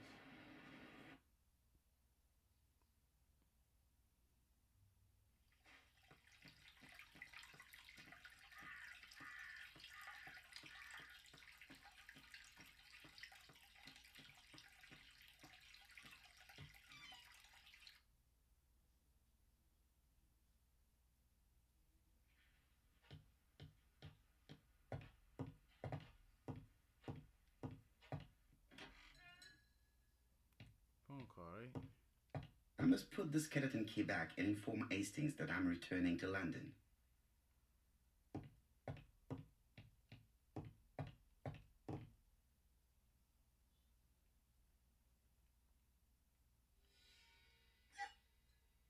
Perfect. Nothing else is keeping me here.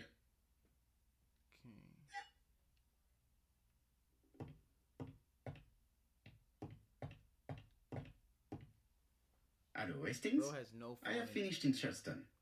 I will take the first train. Tell me, do you know how to restore writing on a burnt document? Yes, you just have to soak a cloth with a hydrochloric acid solution and rub the sheet of paper.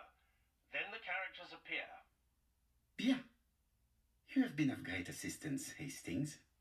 Could you please order the solution as soon as possible? Of course, but what documents do you want to read? You will see, my friend. À ce soir. I don't like him. Is this chapter almost over? That's really all I want to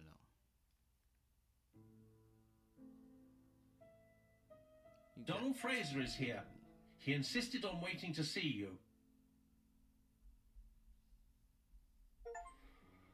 Alright, we're just gonna cut it. So, it doesn't matter. Okay.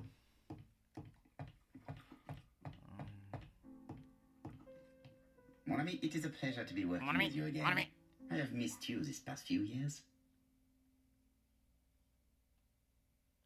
Let him drink in peace.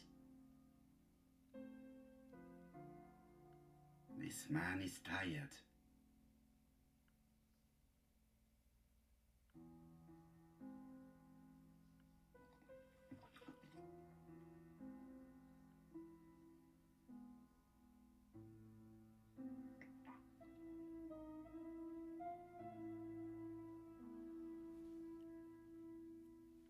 Donald is short of sleep, and it looks as if he didn't even bother to undress before going to bed.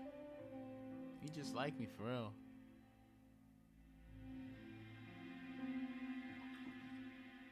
Mr. Poirot, I don't know why I'm here.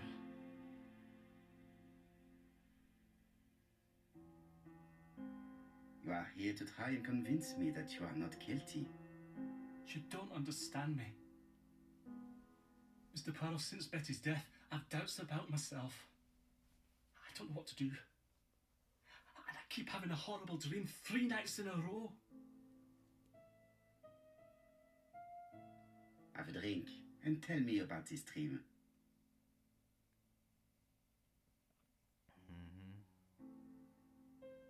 It's always the same. I'm on the beach with Betty. Yo, he really did it? I grab her around the throat and I squeeze and squeeze until she's dead. Her head falls back and I see that it's no longer Betty. It's Megan's face. Have you seen Megan Barnard recently? Yes, our grief has brought us together. I never really knew her before. She's really quite a remarkable girl. But I would never tell her about my dream. Why not? Is it her you are attacking in your dream? No, it's Betty. And once Betty is dead, it's Megan's face that appears in its place. Very interesting. Let us now try and get our brain cells to work.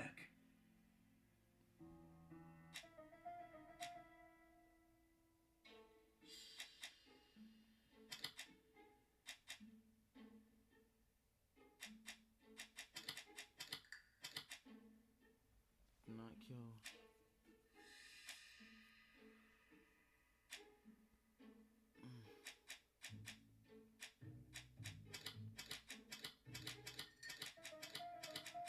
Then there's none of those.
Okay.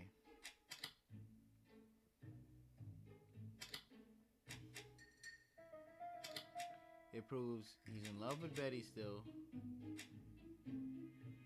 He really likes him, and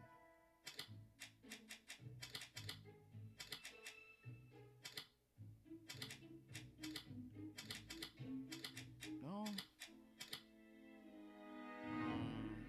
Shit.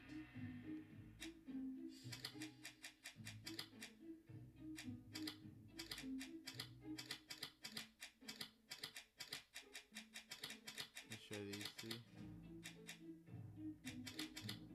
I don't know how.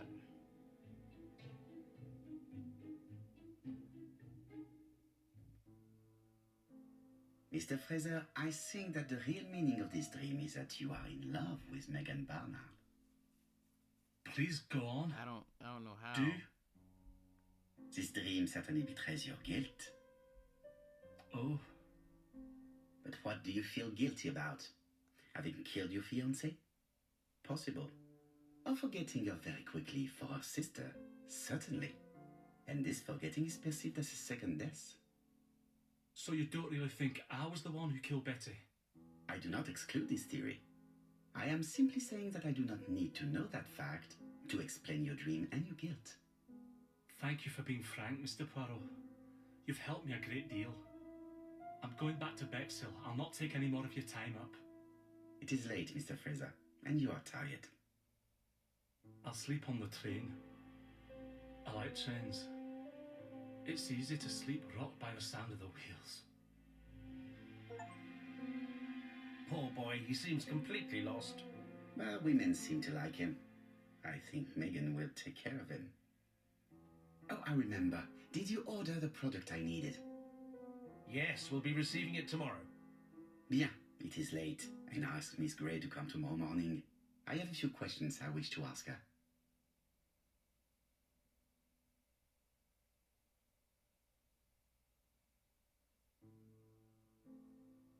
Mademoiselle, I asked you here in order to answer a very important question.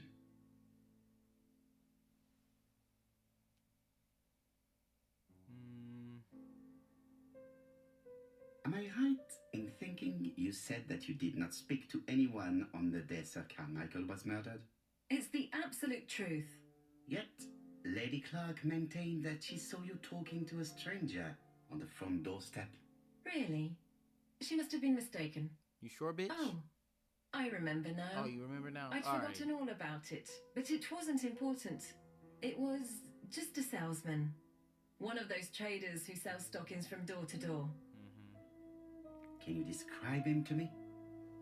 Medium size, glasses, dark suit, and a felt hat. Not the sort of man you notice. Completely harmless. That's why I forgot all about him.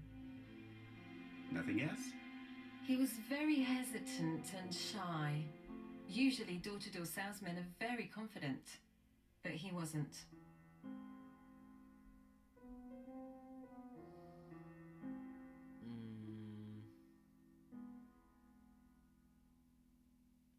You also forgot to tell me that you had been fired.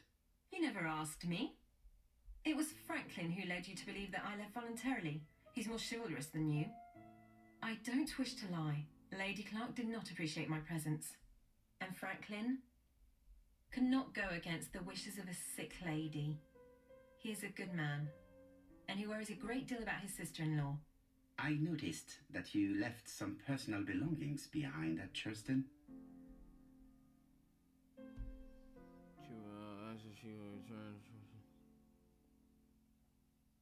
It was too risky for you to keep these objects, am I correct? Risky? What was the risk? You tell me.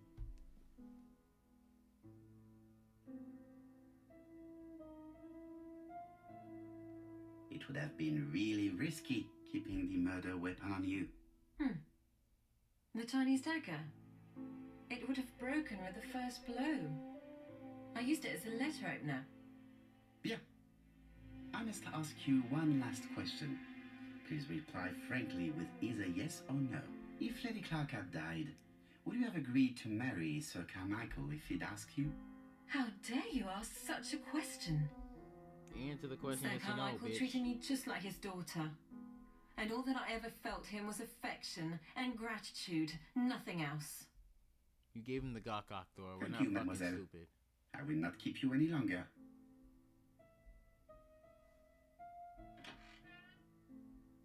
I met Thora Grey on the stairs. Her cheeks were ablaze, and she appeared to be deeply hurt.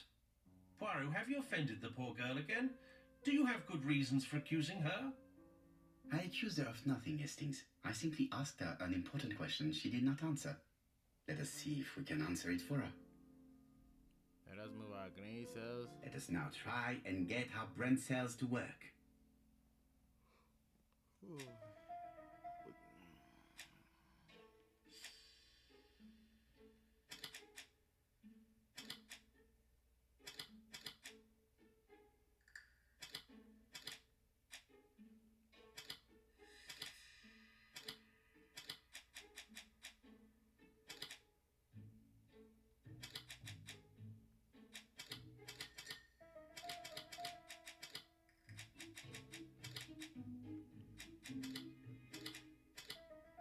See, it was either the Franklin one or this one.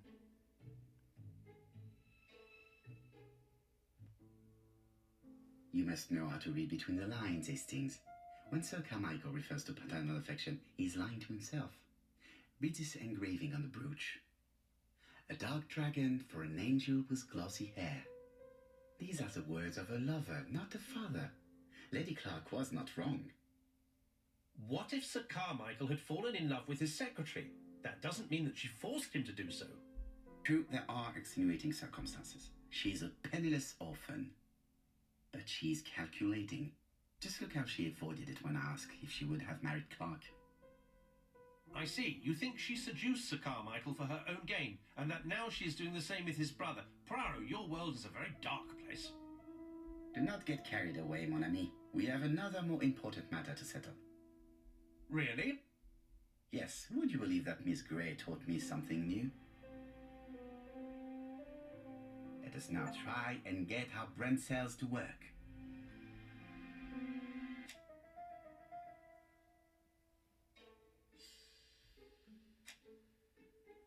Stocking box and account book.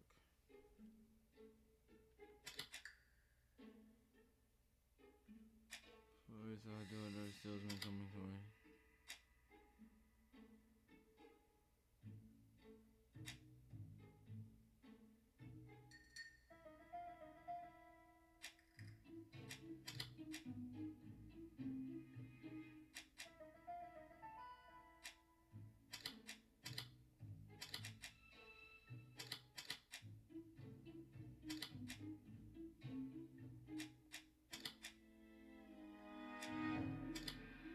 See, there's something to do with them stockings.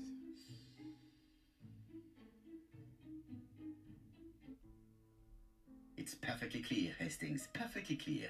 Indeed, a stocking seller visited Andover, Bexhill and Churston on the day of each murder. We have our suspect. This should be of interest, Job.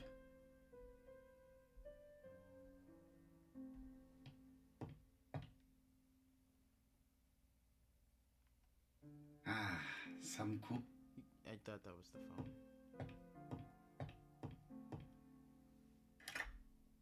Chief Inspector, we are looking for a stocking salesman. I see you have a suspect. Yes, contact all the stocking wholesalers who may employ him. Your suspect is a salesman? No, he does not take orders.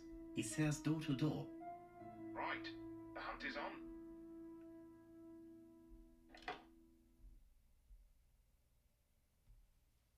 The hunt is on.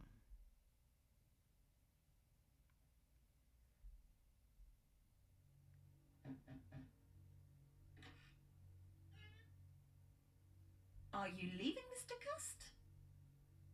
Yes, I'm going to Cheltenham.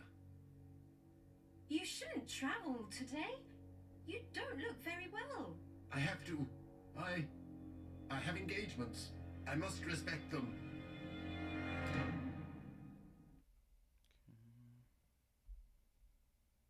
No suspicious. Can you get the post, Hastings? And why don't you go and get it yourself? Très bien. Yeah, he just straight bitched you. What's going on? I've never known Hastings to be so disagreeable. Because he knows he can bitch you now. And honestly, I'm fucking with him. I hate you.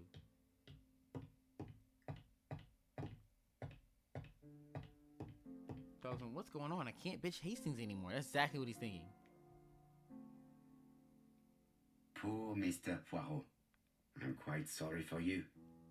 If at first you don't succeed, try again. We've a long way to go still. You missed one try. Typery? No, that comes later. Letter T. The next little incident will take place in Doncaster on September 11th. So long. ABC.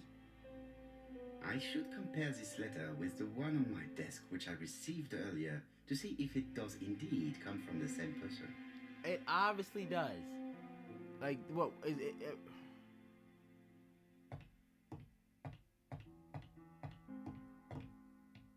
Access the timeline. I'm not doing that shit. I'm already cheating enough. Just gonna take the L on that one.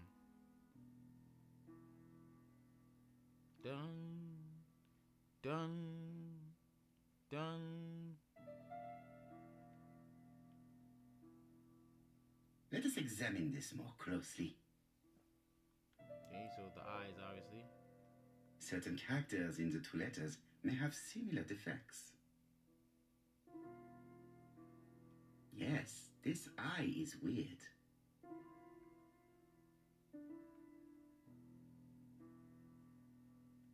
Yes, the I characters in the two letters do indeed have the same defects. Put a dot here for Mr. this time. I have to find some other similar defects to confirm my theory.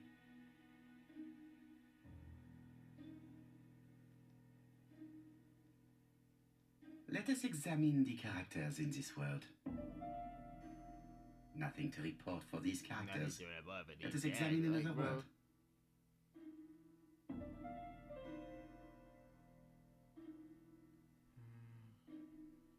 T. Let us examine the characters in this world. No, this character. Alright, A, B, C then. Yes, the A appears to be quite unusual. It's the same thing. That's right. The A characters in the two letters do indeed have the same defects. I have to find some other similar defects to confirm my theory. It's already kind of confirmed when the A and the I are always the same, but whatever. The W. I know. Of course, the W Of characters course. in the two letters do indeed have Ooh, I the don't same like defects. this game no more, bro. My theory was right. Oh, These two letters they're were from the written same with the typewriter. Who would have typewriter. fucking thought? Hate him. Hastings, He strikes strikes tomorrow. tomorrow. How are we always fucking Chief late? Inspector Japp? He's on another line. Can I take a message? Yes, please, mademoiselle. It is from Hercule Poirot. Tell him ABC strikes tomorrow in Doncaster. He must call me back. Very well, sir. Bien, now I'm going to see what I can find from these burnt documents. I received the product I need. Hastings, if you do not mind, I would like you to take a few notes. Yes.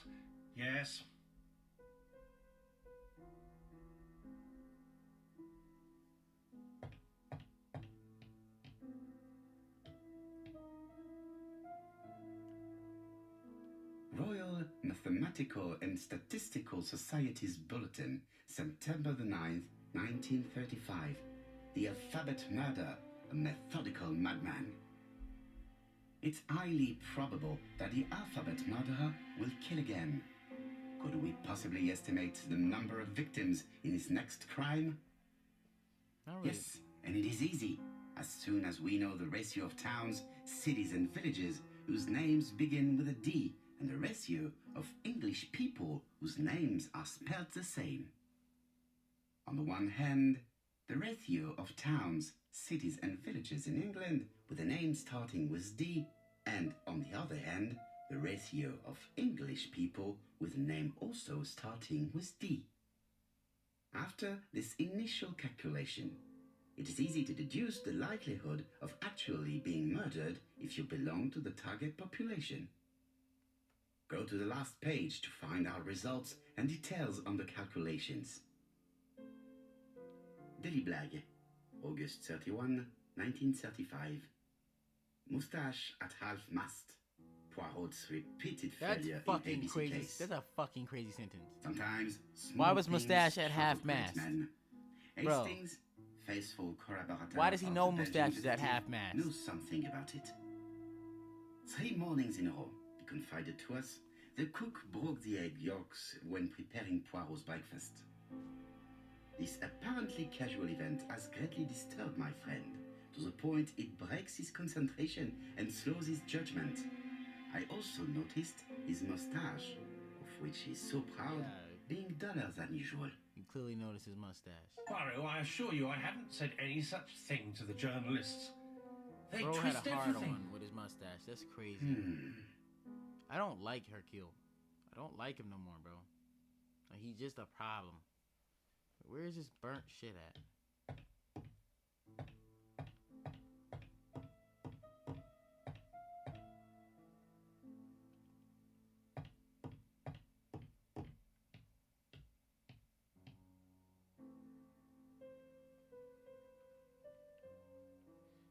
I think it was over there, the thing. Yeah, it's probably over there, the thing.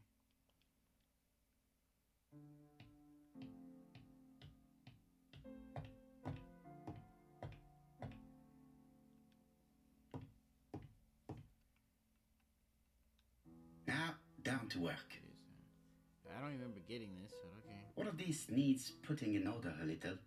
Oh my fucking god, a puzzle? Just like a cheat sheet right here? No, just a fucking...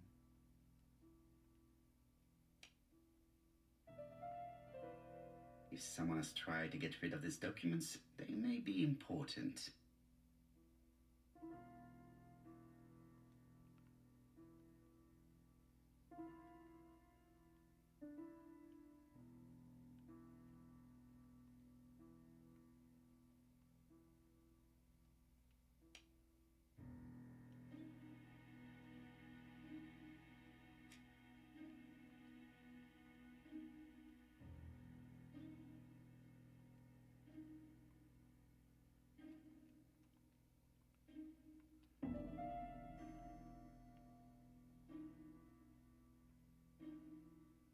Oh, okay.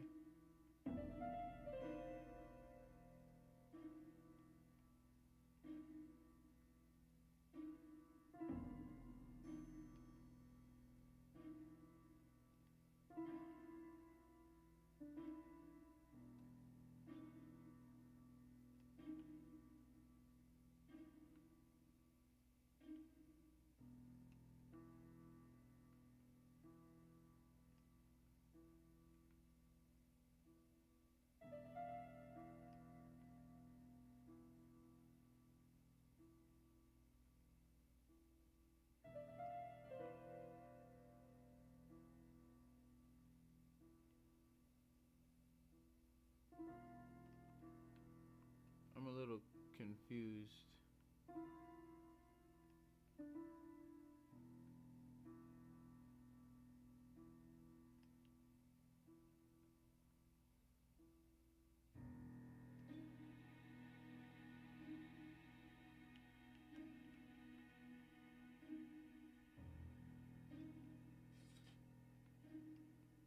Okay.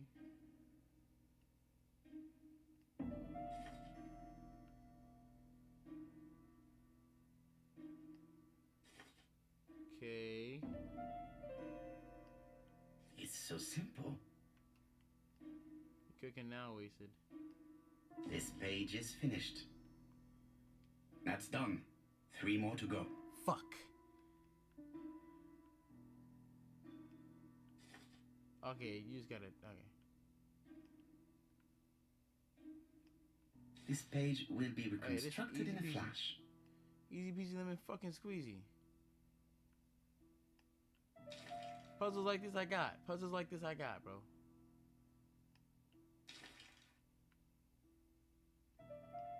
This page is finished.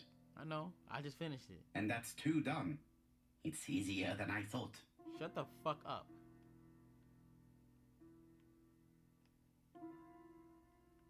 There's definitely the bottom. This page will be reconstructed in a flash.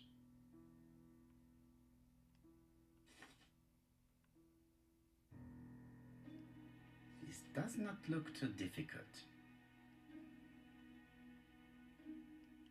This page is child's play. Yo, now that I understand it, I can get it. Like, that's all it takes is This for me to page is understand it. finished. Only one more. Then I Keep become a going. god at it. Like, you don't want to give me that opportunity. You don't want to give me that space. I'm like Steph fucking Curry, bro. It's only gonna take a second. It's just that fast. It's just that fast.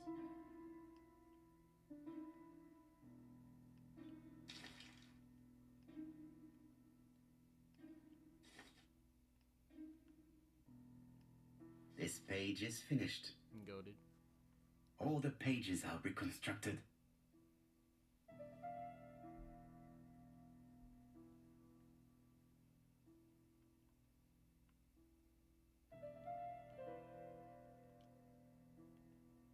A bottle of solvent.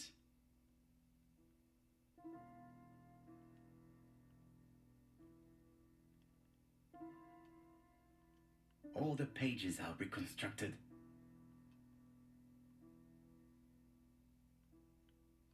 A dry cloth. A dry cloth. A dry cloth.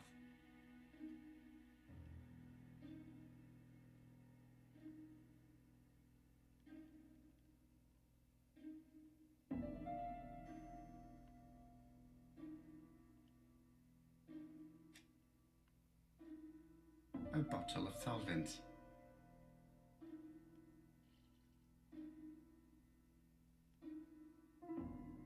The cloth is now soaked with solvent.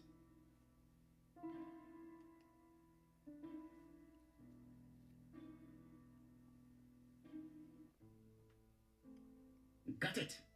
Make a note, Hastings, make a note. Mrs. Alice Asher, shop owner in Andover. Tracheitis, hemoptysis, prescribed laudanum. I got it. Look, I regret it. Poirot, where on earth did you find these files? On a fire at the bottom of the garden at campsite. All right, but where did the person who burned them find them?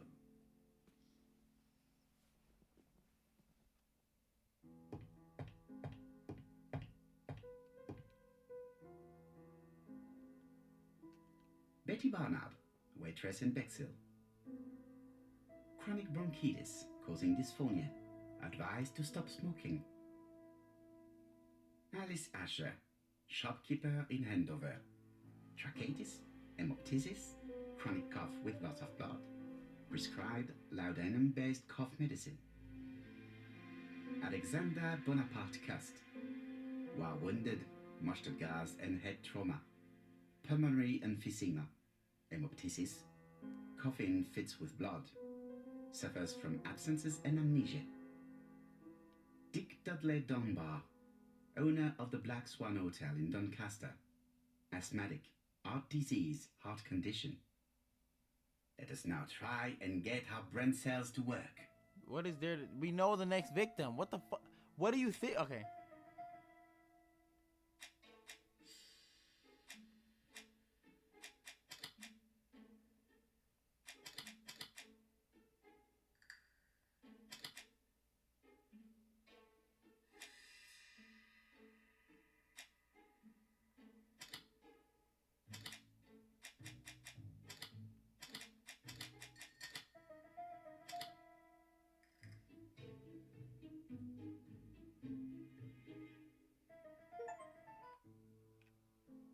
The burned documents are medical records, and without a doubt they come from Clark's archives. First of all, because all the patients have throat conditions. And secondly, their name starts with either A, B, C, or D, and it is precisely the files that match these letters that have been tampered with. But why burn these files? How come the names of the 2 victims appear on them? And who are the 2 other patients? These are very good questions.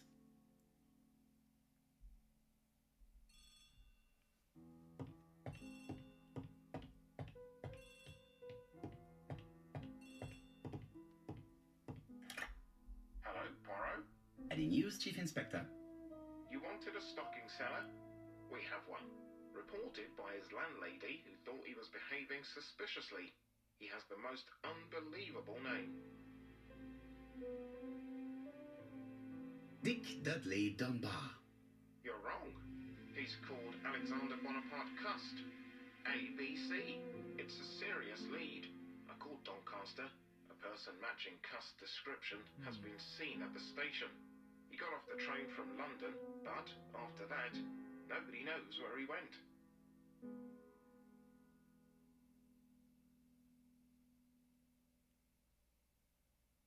Look for him at the Black Swan Hotel. What? How do you know he's there? Trust me, Chief Inspector. You appear to be very sure of yourself. Very well. I'll call the Black Swan straight away. The owner is going to get a shock when he learns that there's a murderer under his roof. I'd be shocked too. Do your best, Jap. You can count on me. Alright, let me head there. Hastings, everything is at stake. With a little luck, our main suspect will soon be under lock and key. So, has Cust been arrested? Yes, the Doncaster police are sending him by train. That is good news. But why so gloomy, Chief Inspector? Well, when I told the hotel owner that he was sheltering a murderer, he collapsed. He's dead? No, fortunately, but it has taken its toll on him.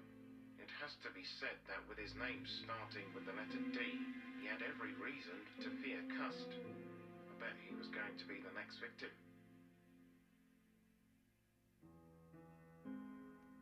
Come now, Chief Inspector. He's at the hospital and the doctors are taking good care of him. You think so? Of course. Do not feel down, Chief Inspector. Let us focus on our investigation. While we're waiting to question Cust, we could search his room in London. Where does he live? The Marbury Guest House? I'll see you there. Yes, but start without me. First of all, I have to sort out a few details for Cust's transfer. I understand. À bientôt. Hastings, we are making good progress. Please go and search the room of our number one suspect. With pleasure. I did have a dentist appointment, but I'll cancel. The dentist. So that is why you were so nervous and bad-tempered. A visit to the dentist is never an enjoyable prospect. But an unavoidable one. Go to your appointment, Hastings. I will manage on my own. This is a straight lie, bro. The dentist ain't even that bad. To Marbury Guest House, please.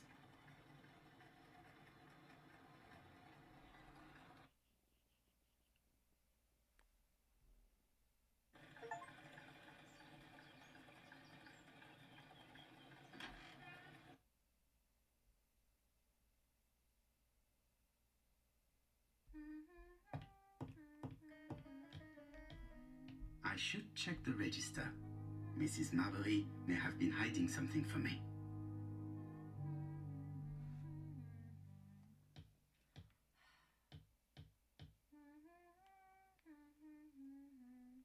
It looks like I've found the real master of this house.